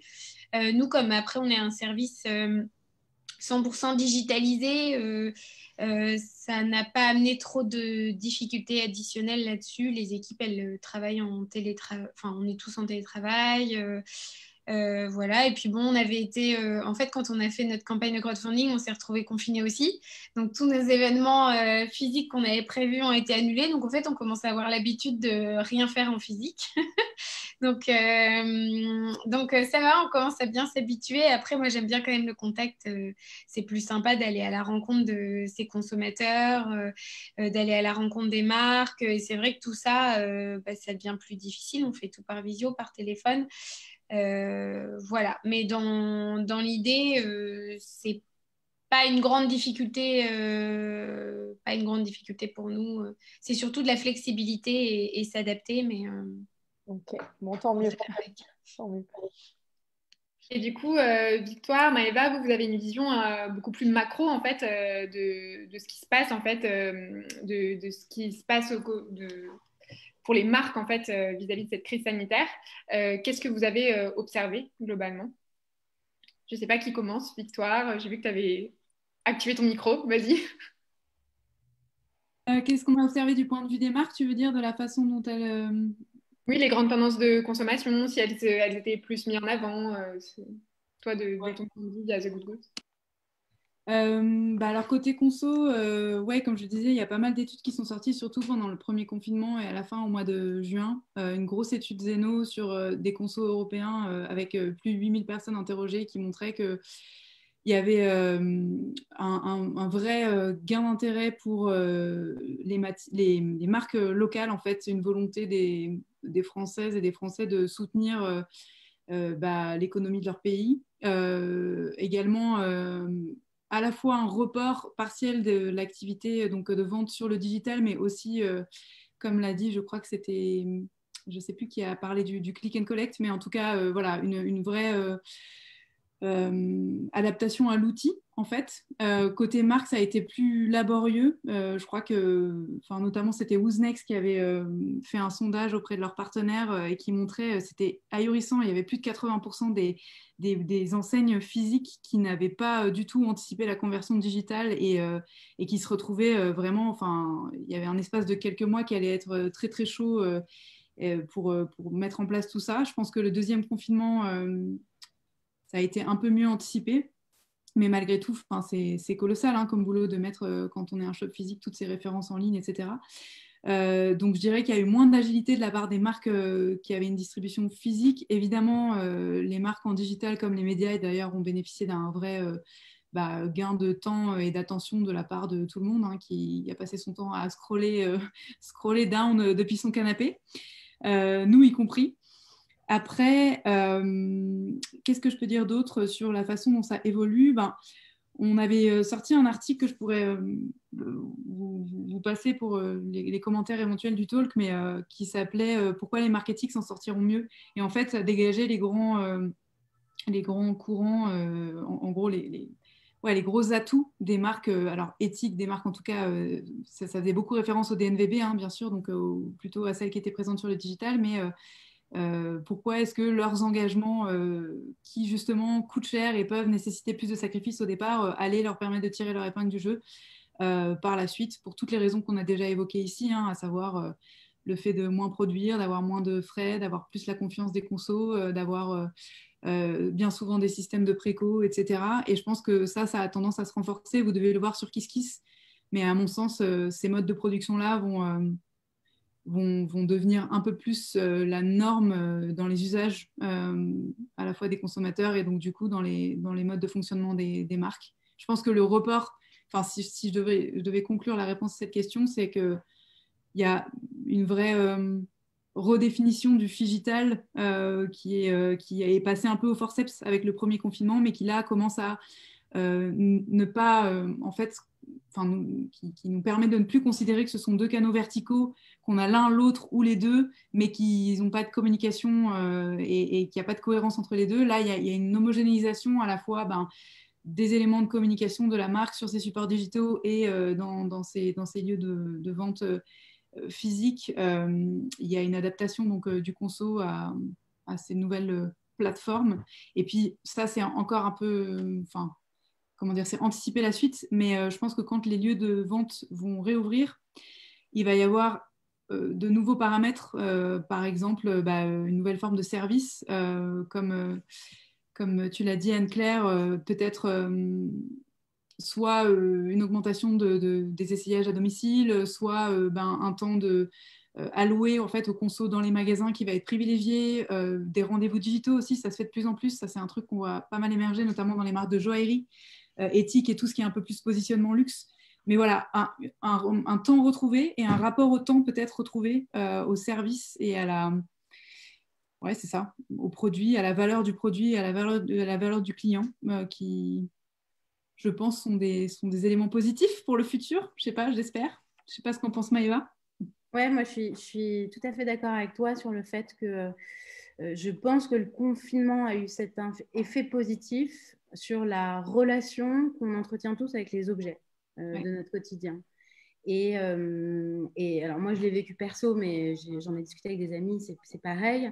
Les objets déjà, j'ai fait du tri de ouf chez moi pendant le confinement, qui m'a permis de me rendre compte quels sont les vêtements que j'aime. Et j'ai réinstauré cette relation un peu limite amoureuse un peu de flirt avec les objets que je possède. Et ça, c'est à mon avis la base de la transformation de nos modes de consommation, c'est de redonner la valeur aux objets qu'on choisit de mettre au sein de nos garde-robes. Donc, au moins une chose positive, ce confinement. C'est ça, c'est vrai on bascule sur un avenir assez chouette en fait en termes de mode éthique et de création responsable.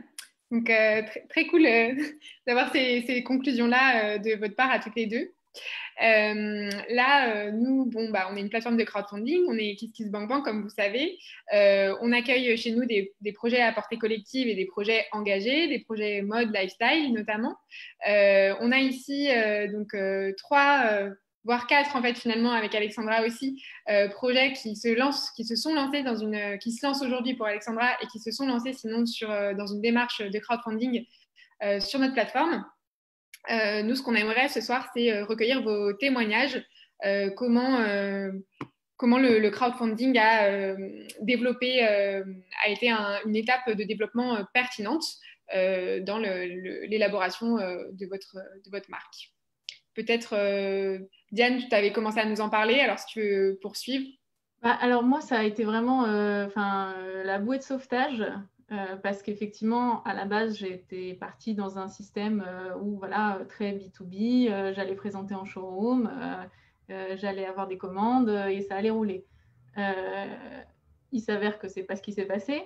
Donc, du coup, j'ai dû trouver des moyens de financement en me disant qu'est-ce que je fais c'est mon rêve de vie de monter cette marque, je ne vais pas abandonner parce qu'il se passe ça. Donc, je me suis tournée vers KissKissBankBank que je connaissais déjà de réputation. Et vraiment, ça a été parfait parce que déjà, on est bien accompagnés. Alors, j'ai trouvé que c'était... Je ne sais pas si pour les autres, vous avez eu la même expérience que moi, mais je pense que c'était juste dû au moment où j'ai lancé le projet sur la plateforme. Justement, on était en plein début du confinement. Les gens avaient, je pense, beaucoup d'autres choses en tête. Et du coup, j'ai trouvé que c'était assez difficile de mobiliser sa communauté autour d'un financement d'une marque de mode. Je pense que vraiment, les gens pensaient clairement à autre chose. Mais bon, au final, la campagne a quand même réussi et voilà, moi, ça m'a permis de continuer. Donc, c'était indispensable. Je ne serais pas là aujourd'hui pour vous en parler sinon. Écoute, on est très fiers d'avoir contribué à la suite de Diane Paris, en tout cas. Là, tu parles de ton inquiétude parce que la collecte s'est lancée pendant le premier confinement, donc dans un contexte hyper incertain. Là, toi, Alexandra, tu te lances justement, alors juste au moment où on est justement dans la V2 de ce confinement. Du coup, est-ce que c'était un choix de ta part? Comment est-ce que tu envisages les choses? Est-ce que tu es assez optimiste vis-à-vis de ta collecte? Enfin, nous, on l'est en tout cas, on te le souhaite. Et c'est vrai que Victoire et Maëva parlaient d'une tendance à terme plutôt positive en fait de cette crise sur la mode durable. Donc toi, comment est-ce que tu envisages des choses vis-à-vis de ta collecte qui se lance là incessamment sous peu? Alors, nous, on est sur un modèle mixte, c'est-à-dire que certains des modèles qu'on développe, on les développe en portant du stock. C'est toujours avec parcimonie et on est plus en rupture qu'en surstock. On est même un peu trop souvent en rupture.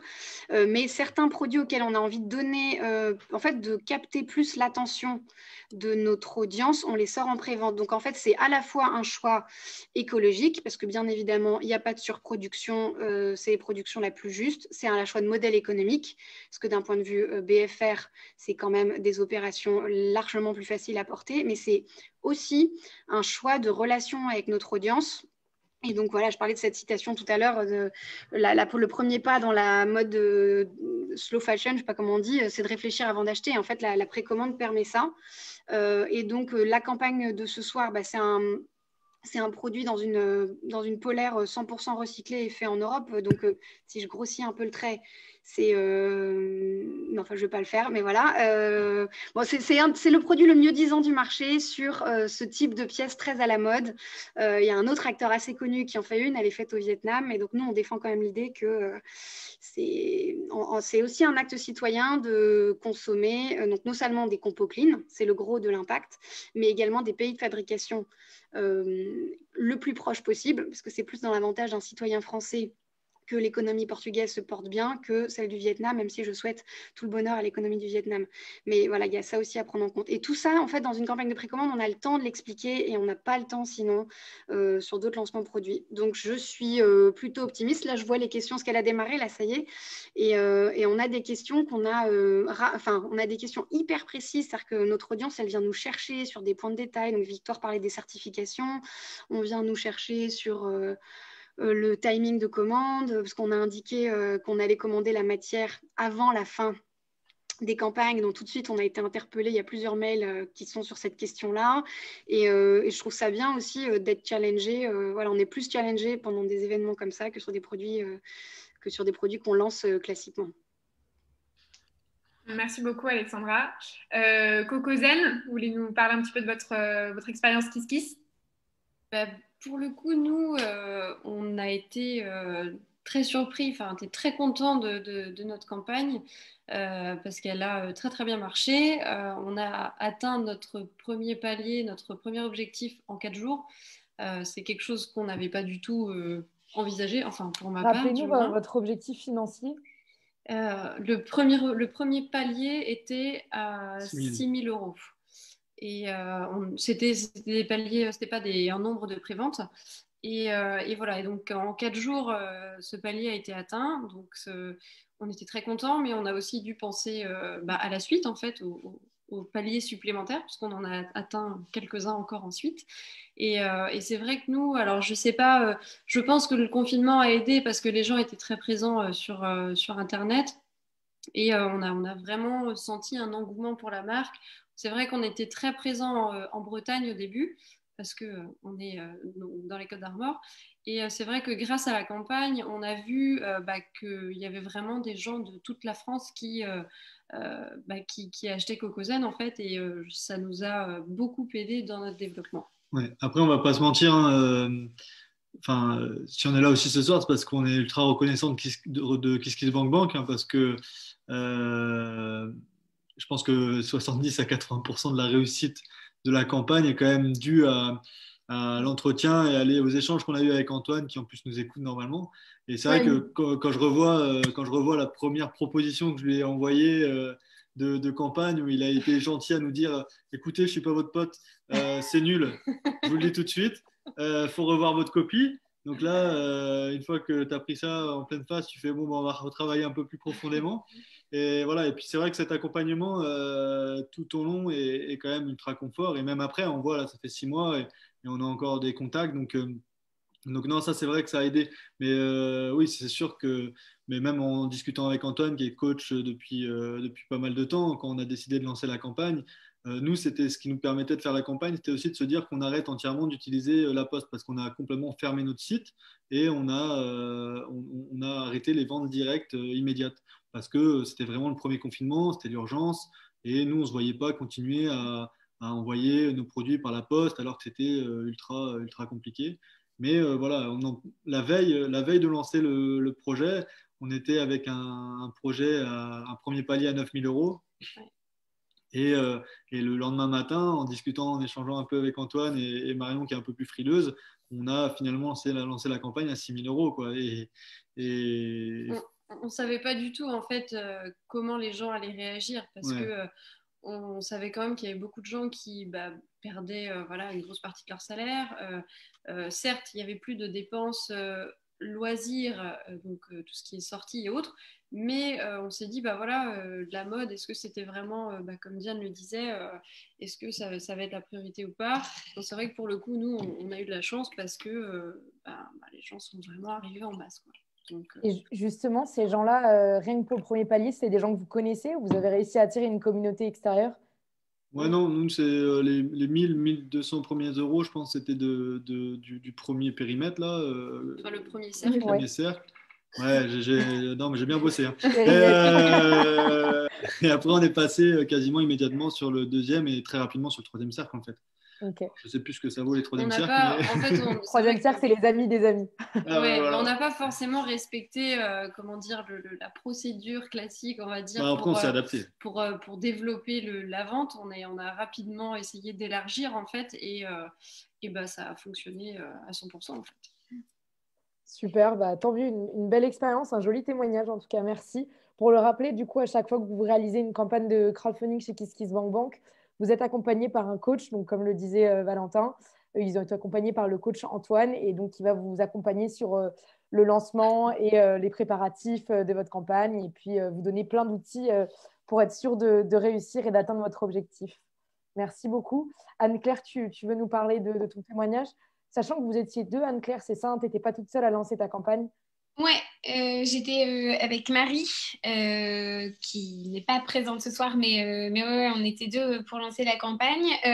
On avait aussi comme coach Antoine, donc top, très bon accompagnement. Faut pas sous-estimer le boulot que c'est de lancer une campagne. Parce qu'il faut vraiment réussir aussi à déjà mobiliser son premier cercle, c'est important. Et puis après penser, nous on avait eu un article avec Victoire dans The Good Goods, on avait été mis en avant par KissKissBankBank comme on avait atteint assez rapidement aussi le premier palier et d'autres paliers. Donc il y avait tout ça et avant on a vraiment travaillé, on faisait des newsletters à notre premier cercle, on a vite rajouté à cette newsletter tous les participants après à la campagne, donc on a pareil touché deuxième et troisième cercle. Et ça nous a vraiment permis d'avoir un premier réseau, vraiment nos premiers clients, et donc on en a pas mal qui sont toujours abonnés, actifs chez les apprêtés, donc on est contente de réussir à les garder. Donc ouais, ça a été vraiment moi je trouve que c'est hyper important pour se lancer. Ça permet de voir aussi, donc il y a tout un travail de communication, mais ça permet quand même de voir si le produit plaît, d'avoir des premiers retours consommateurs, et les gens sont aussi plus indulgents au démarrage, en tout cas ceux qui prennent chez KissKissBankBank, qui savent que on peut avoir un peu de retard par exemple pour le lancement, donc les gens sont aussi un peu plus indulgents. Ça permet de bien moduler son offre par la suite, et c'est des gens qui sont aussi souvent très impliqués. Ils vont nous donner leur avis, ils vont vraiment s'impliquer dans le produit, donc ça c'est top. Voilà, mais ne pas sous-estimer le travail qu'il y a derrière quand même, une campagne de crowdfunding. Et voilà, mais nous on s'est bien amusé, aussi à faire notre vidéo, donc ça reste un très bon souvenir. C'était vraiment très sympa. Alors dommage après qu'on ait été confinés, on a dû faire des coachings à distance, mais non, c'était vraiment je recommande j'ai pas été payée ou quoi que ce soit pour dire ça, mais je recommande vraiment de passer par KissKissBankBank pour ces campagnes. C'est vraiment super. Merci beaucoup pour ton témoignage, Anne-Claire. Pour le rappeler, juste pour ceux qui nous écoutent et qui ne connaissent peut-être pas le fonctionnement des campagnes, une campagne, ça peut aller de 0 à 60 jours. Je ne sais pas trop vous, combien c'était de jours, Diane, Anne-Claire et 45. 45, ok. Moi, ça avait été rallongé parce que justement, j'étais pas la seule avec le confinement. Il y avait bien sûr. Donc, on avait rallongé la campagne, ce qui avait été déterminant. Ça avait vraiment. J'imagine. Et vous, Cocozen? Ah, il n'y a plus le micro, Cocozen, on ne vous entend pas. On a été rallongé parce qu'on passait un bon moment. Du coup, on s'est dit on va rester plus longtemps. Et donc, du coup, c'était combien de jours? On n'a pas su. On a fait 60 au total. Ouais. Ah oui, 60. Okay, non, en fait, Antoine a essayé de nous faire tenir pour arriver jusqu'à la sélection pour le projet coup de cœur de la Banque Postale. Donc, on avait essayé de tenir jusque-là.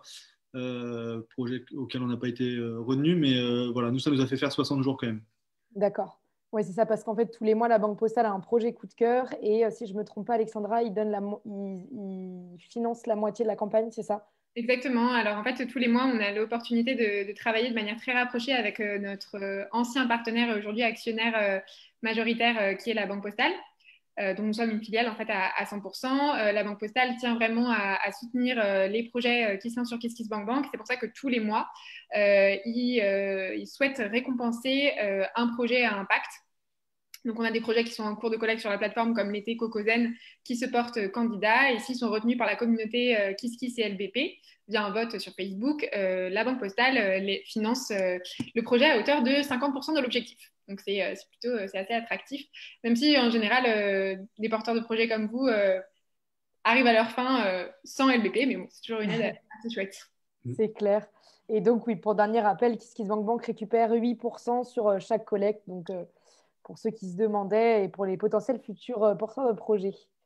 Voilà. Je ne sais pas si vous avez... Nous, on peut passer peut-être au temps de questions. Si ceux qui nous regardent en ont, si vous en avez, vous, entre vous également. Si vous avez des choses à rajouter aussi sur tout le contenu qu'on a pu explorer. Je sais qu'il y a une question. Tu la vois où, la question? Dans le petit Q et R en bas. Ah, ok. En tout cas, il n'y en a pas sur Facebook, je viens de vérifier. Alors, je vous lis la question. Quel est votre positionnement face aux géants du net comme Amazon? Est-ce qu'être une marque éthique, c'est aussi être acteur d'une ville vraiment vivante? Qui veut se lancer? Ça, c'est une question pour Victoire, ça, quand c'est un peu compliqué la question. Ouais. Moi, le cerveau. Je passe la main direct. Dès qu'il y a plus de 3 syllabes, de toute façon, je comprends plus rien. Alors... Mais non, mais Valentin. Faut pas se... Victor, est-ce que tu as envie de répondre déjà? Parce qu'il t'a pointé du doigt et peut-être que tu n'as pas du tout envie. Je vais la patate chaude. Il y a différentes manières de répondre, encore une fois, mais ça va être hyper concret. Carrément. Déjà, l'éthique, on l'a dit au tout début, c'est intersectionnel, multidimensionnel. Être responsable, tu peux pas l'être juste parce que tu travailles du coton recyclé, en fait. Si tu le produis n'importe comment, si tu le vends n'importe comment, y compris sur Amazon, qui se défend d'ailleurs d'aider les petits commerçants en leur permettant d'uploader leurs produits pour faciliter la vente, voilà, et récupérer une grosse commission, ça marche pas du tout. En tout cas, je suis assez intransigeante là-dessus. Nous, on en parle vachement, et notamment sur Instagram, et ça fait partie des posts qui ont les taux d'engagement les plus forts, et on se rend compte que les gens, c'est pas qu'ils n'ont pas envie de passer par autre chose qu'Amazon, c'est qu'ils ne savent pas où chercher. Et donc, ils sont ultra nourris par une sélection de e-shop responsables, une sélection de plateformes de location de vêtements responsables. Et toutes les alternatives, d'ailleurs, on a parlé même des librairies, mais qui permettent de consommer en shuntant, en bypassant ces géants-là. Donc, ouais, je pense qu'il faut vraiment... je ne sais pas ce que ça représente en termes de développement et en termes de coût pour une marque, mais à mon sens, être indépendant sur sa plateforme e-commerce, c'est vraiment la base. Après, que dire, je ne sais pas moi, est-ce que vous avez d'autres expériences? Est-ce que vous passez pour vendre vos produits par des plus grosses structures et qui prennent des commissions? Qu'est-ce que vous en pensez? Je pense, étant donné l'audience, le monde présent sur ce talk, je ne crois pas. Mais en tout cas, pour nous, ouais, le fait de passer par des modes alternatifs de distribution et notamment des modes indépendants, c'est vraiment quelque chose à revendiquer. Et par ailleurs, c'est de plus en plus présent dans les médias. Si vous suivez un peu Fashion Network ou autres sources d'infos business du genre, il y a un vrai boycott de Amazon de la part de plus en plus de consommateurs français. Donc, je pense que faut les endiguer. Il y a alors de plus en plus de solutions alternatives. Là, je m'adresse plus à des marques type grande distribution de vêtements, etc., qui vont même dans la seconde main chez des gros distributeurs, genre Carrefour et autres, qui commencent à ouvrir des corners. Je ne sais pas trop ce que ça signifie, quelles sont les conditions tarifaires, etc., pour les marques, mais ça reste des indicateurs de les gens ont envie de se séparer des GAFAM et notamment des géants de la distribution comme Amazon. Donc, je vous propose de surfer tous ensemble sur la vague du confinement et sur ce que ça va apporter de solutions positives, notamment celle-ci. Et moi, si je peux rebondir rapidement, je pense que la façon dont j'aime bien prendre le problème, c'est de se dire qu'est-ce qu'on peut offrir comme service que Amazon ne peut pas offrir aujourd'hui. Aujourd'hui, Amazon peut offrir une livraison très rapide. Bon, ok, ça c'est un peu compliqué de faire mieux que lui. En revanche, ce qu'il ne peut pas offrir, c'est la relation qu'on a avec un commerçant, c'est l'échange, c'est le conseil, c'est le fait que le commerçant va égayer une partie de sa journée. Et ça, on a tellement de possibilités et de choses à faire à ce niveau-là. Et je pense que les gens en prennent conscience de plus en plus. Ils ont hyper envie de connaître leur libraire, de se faire conseiller par leur libraire et de ne pas avoir un algorithme qui, parce que tu as cliqué 2 fois là où il ne fallait pas, te conseille des trucs qui ne te correspondent pas du tout. Donc voilà, go local. J'ajouterai un tout petit truc, mais j'ai presque peur que mon micro m'écoute. Amazon, sauf erreur de ma part, ne fait pas de précommande jusqu'ici. Donc, je pense que pour vous qui êtes là et ceux peut-être qui nous écoutent, celles qui nous écoutent, c'est important de le souligner. Et sur la discussion juste précédant celle-ci, un des gros avantages de la préco, c'est quand même justement toute cette dimension de proximité, storytelling, ce que vous allez pouvoir raconter des coulisses à travers les vidéos, à travers le long déroulé de votre campagne, tout ce que vous pourrez en dire sur les réseaux et tout. Et ça, c'est une vraie force, en fait, et les gens sont de plus en plus, réclament de plus en plus cette part d'histoire, cette part de magie et cette part de transparence qui accompagne le lancement d'une marque ou d'un produit. Donc, il faut s'accrocher à ça et ça va faire une énorme différence dans le futur aussi par rapport aux marques conventionnelles, dont on ne souhaite pas qu'elles meurent, Maëva, mais qui vont prendre la même direction, qui vont prendre le pas. Ouais, moi je veux qu'elles se transforment. Hein. Moi, tu sais, j'ai un objectif, la planète et la planète. Protéger la biodiversité, limiter le réchauffement climatique. Je pense que c'est vraiment ce qu'il faut avoir en tête. Moi, je souscris complètement à ce que vient de dire Maëva sur cette expérience passion qu'on a dans un mode de retrait alors en boutique, qui n'est pas la seule alternative. Il y a aussi donc, les points relais dont parlait Anne-Claire, qui est aussi d'un point de vue écologique sont un peu mieux, parce que ça permet de faire un dernier kilomètre qui est un peu plus light. Et donc j'aurais fait la même réponse que Maëva sur ce côté qu'est-ce qu'Amazon ne nous enlèvera pas, c'est ça. Et après, mais c'est un petit peu plus froid comme réflexion, mais il y a le choix du modèle logistique qu'on veut aussi pour notre consommation et la livraison en direct aux particuliers depuis des gros entrepôts. C'est pas du tout la plus neutre logistiquement. Je crois que c'est environ 1 kilomètre d'émissions carbone en voiture. Enfin, c'est comme si une voiture parcourait chaque colis. C'est comme si une voiture parcourait 1 kilomètre en termes d'émissions carbone, et des modèles plus décentralisés, donc comme Mondial Relais, comme le retrait chez les commerçants, gomment un peu cet aspect-là. Merci beaucoup pour vos réponses. On va prendre une dernière question qui vient de Juliette, qui demande quels sont les... Alors, il y en a d'autres qui arrivent en même temps. Bon. Juliette qui nous demande quels sont les profils à recruter dont vous avez besoin aujourd'hui en tant que marque éthique pour grandir. Commerciaux. Moi, en tant que créative, c'est une partie où c'est tellement difficile de se vendre. Enfin, quand c'est pas notre métier, quand moi mon métier c'est de dessiner des vêtements et de créer des vêtements, de sortir de ça et d'aller au-devant des gens et de dire regardez ce que j'ai fait et achetez ce que j'ai fait.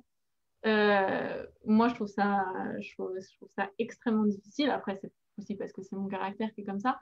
Et du coup ouais, je pense que un commercial qui va pouvoir s'occuper de tout ça et présenter mon produit, je pense que ce serait un des premiers profils, parce qu'on a besoin de gens qui vont au front.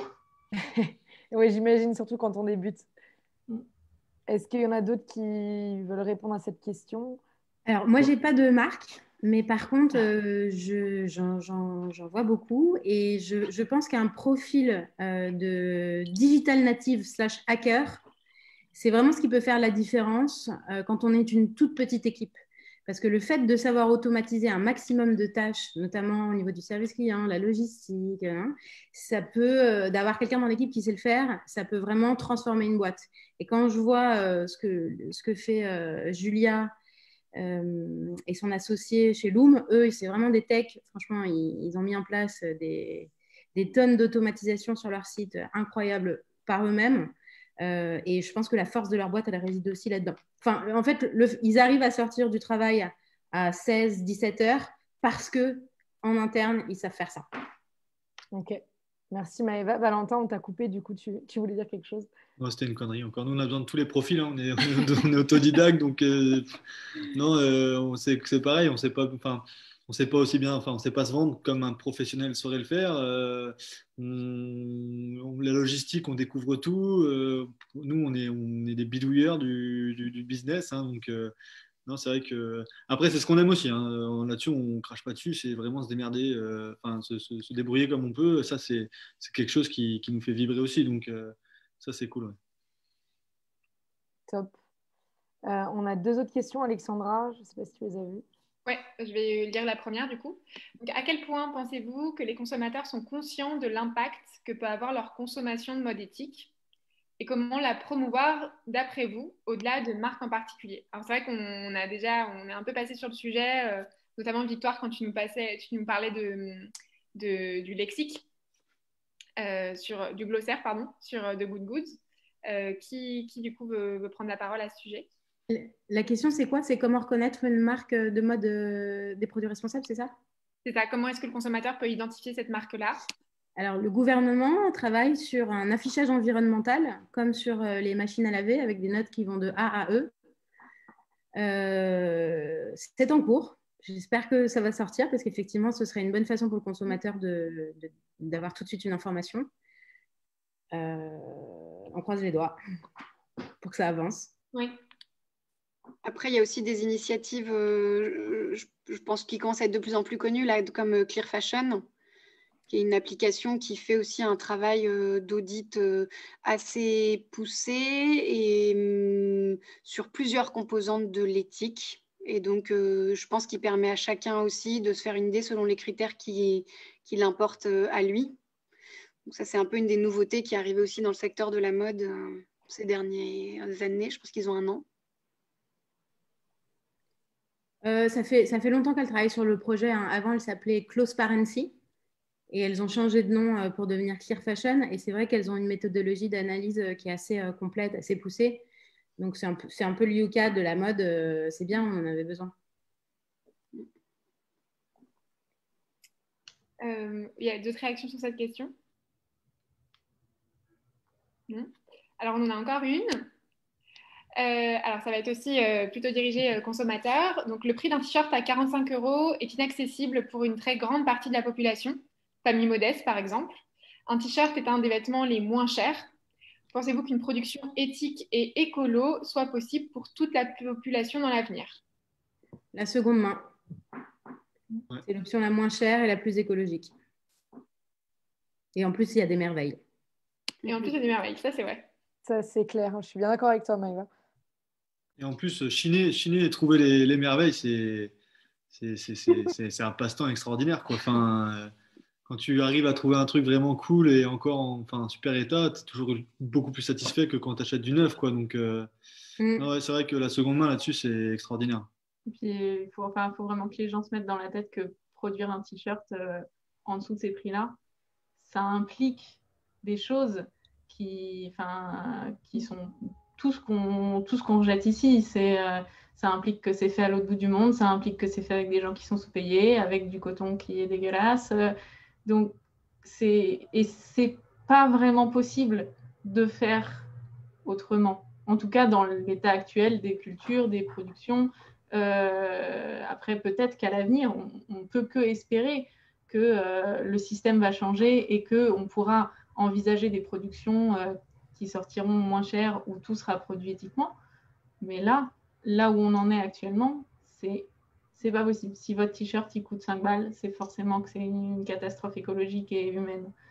Donc, et puis là, pardon, vas-y Diane. Non, vas-y. Et c'est surtout qu'un t-shirt à 5 euros, on n'est pas sur un produit durable, on est véritablement sur un produit jetable qui de toute façon n'est pas amené à durer dans le temps. Donc je pense que acheter son t-shirt 45 euros, mais réussir à le garder longtemps parce que les coutures, elles vont pas bouger, parce que la matière, elle va pas bouger, la couleur, elle va pas passer, etc.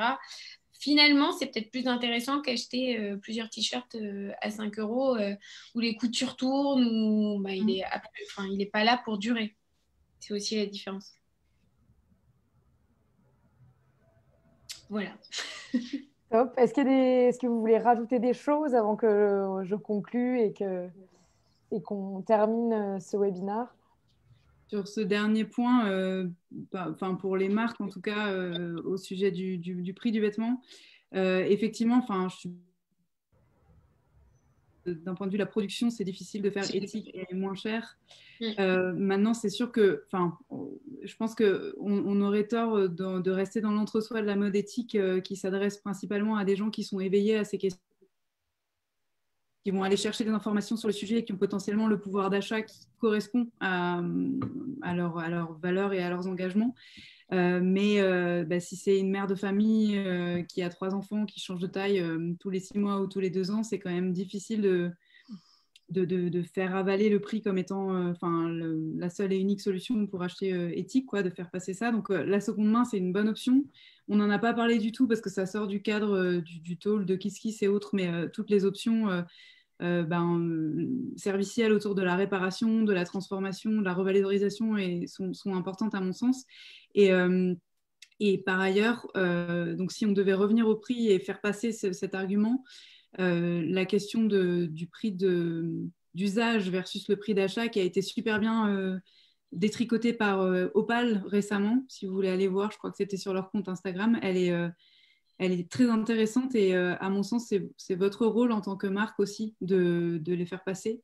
Et pareil, tout ce qui est support infographique, etc., qui peut être, pour répondre à une des questions de l'assistance, mais un des pôles de dépenses intéressants ou en tout cas de recrutement, tous les supports en fait, digitaux qui vont vous permettre de faire passer avec pédagogie des notions complexes, notamment celle de la décomposition du prix, c'est super important. Et ça intéresse beaucoup les gens et leur faire réaliser qu'investir pour un adulte qui est capable de garder son t-shirt longtemps dans une pièce qui coûte 50 balles et qu'on va pouvoir amortir sur 3, 4, 5 ans ou plus, c'est plus écologique et économique que de s'acheter quelque chose à 5 euros, mais une fois tous les 3 à 4 mois, c'est un challenge, mais ça doit aussi rentrer au même titre que les labels dont on a parlé dans le mode de fonctionnement et le mode de pensée collectif, un peu comme on s'est accommodé à la différence de prix des produits bio, etc., quoi. Voilà. Merci Victoire. Et du coup, c'est transition toute trouvée vers une dernière question sur en fait, voilà, cette labellisation, consommer mieux, comment. On a une question au sujet de la publicité. Donc la personne qui nous pose la question se demande s'il faut structurer la publicité mode comme c'est le cas avec celle de la nourriture, avec des slogans type pas manger trop gras, un code de qualité nutritive. Ça, Maëva, t'en parlais un peu avec la mesure gouvernementale potentielle. Alors moi, je ne serais pas pour le fait de mettre des phrases qui disent attention, ce t-shirt a utilisé je ne sais pas combien de litres d'eau, parce que je trouve que ça crée pas du désir et c'est ce qu'on veut faire quand c'est le premier objectif quand on est une marque de mode. En revanche, je trouverais ça super si on obligeait toutes les marques de mode à se dire que 50% de leur budget publicitaire va obligatoirement dans des publicités qui racontent l'histoire de la seconde main ou qui apprennent quelque chose. Et je trouve que, par exemple, je crois que c'est Adidas qui fait pas mal de pubs, dont la dernière où c'est Pass It By, où ça rend stylé le fait de donner un vêtement à quelqu'un. Tu vois que tu le donnes à ta grande sœur, tu le donnes à ton petit frère, nanana. Et la publicité a un message qui apprend des choses. Je pense que ça devrait être ce serait super si c'était une obligation pour les marques. Je ne sais pas si je suis très claire. C'est clair ou pas? Si, carrément. J'espère en tout cas qu'on a bien répondu à toutes les questions. Merci à tous les spectateurs d'avoir été aussi curieux. C'était intéressant d'aller un peu en profondeur, je pense. C'est vrai qu'on a échangé près de 2 heures en fait. On s'est dit beaucoup de choses. C'est passé. Ouais, c'est passé. Merci beaucoup à tous de nous avoir suivis et d'avoir autant alimenté le débat. C'était vraiment très chouette. Merci surtout de vous être adapté aussi à ce format-là. Et puis moi, je suis contente parce qu'en fait, il y a des personnes comme Cocozen qu'on n'aurait pas forcément rencontrées puisque vous n'êtes pas à Paris. Donc, je ne sais pas exactement en fait qui est à Paris ou non, mais c'est vrai qu'en l'occurrence, vous n'êtes pas là. Ah, Diane. Très bien. Je suis juste à côté de chez vous. Je suis juste à côté de la maison du crowdfunding. Ah, ok. Je suis deux rues plus loin. J'aurais vraiment pu venir. Ok, d'accord. Tu as une rue. Ah, bah. Non, mais c'est excellent. Bon, bah écoutez, super. Et un grand merci à tous. Sur Facebook, on va remettre en tout cas toutes les informations sur chacun de vous, où est-ce qu'on peut vous retrouver, etc. Et j'espère que vous, en tant qu'intervenant, vous avez appris des choses et également les spectateurs. Il y en avait à peu près 16, une petite vingtaine sur Zoom et à peu près une petite dizaine sur Facebook. Donc voilà, environ une trentaine de personnes qui nous écoutaient ce soir. Très chouette. Voilà. Merci beaucoup à tous. Merci. Juste avant de terminer, un petit mot sur création responsable, puisque c'est dans le cadre de cette opération dont je vous parlais au début du talk qu'on s'est donné rendez-vous ce soir. Simplement pour vous dire que l'appel à projet, il est toujours en cours. Il se clôture le 30 novembre. Donc, on a hâte de partager avec vous les candidatures et les noms de nos lauréats. Donc, pour rappel, on est extrêmement bien entouré sur cette opération puisqu'on compte parmi nos partenaires donc, non seulement de Good Good, mais aussi la caserne et l'exception. Et puis d'autres partenaires très qualifiés également, stylistes, les petits Frenchies, la Fédération française de prêt-à-porter féminin, Weekendoo, Maison de mode, les ateliers de Paris et l'Institut national des métiers d'art. Donc ces projets candidats et lauréats, vous pourrez les retrouver et y contribuer prochainement sur notre plateforme KissKiss. Merci beaucoup encore une 10e fois à tous d'être venus. C'est vraiment très chouette qu'on puisse discuter ensemble et puis on refait ça bientôt puisque nous, on adore parler création. Très bonne soirée à tous. Merci, bonne soirée. Merci. Au revoir.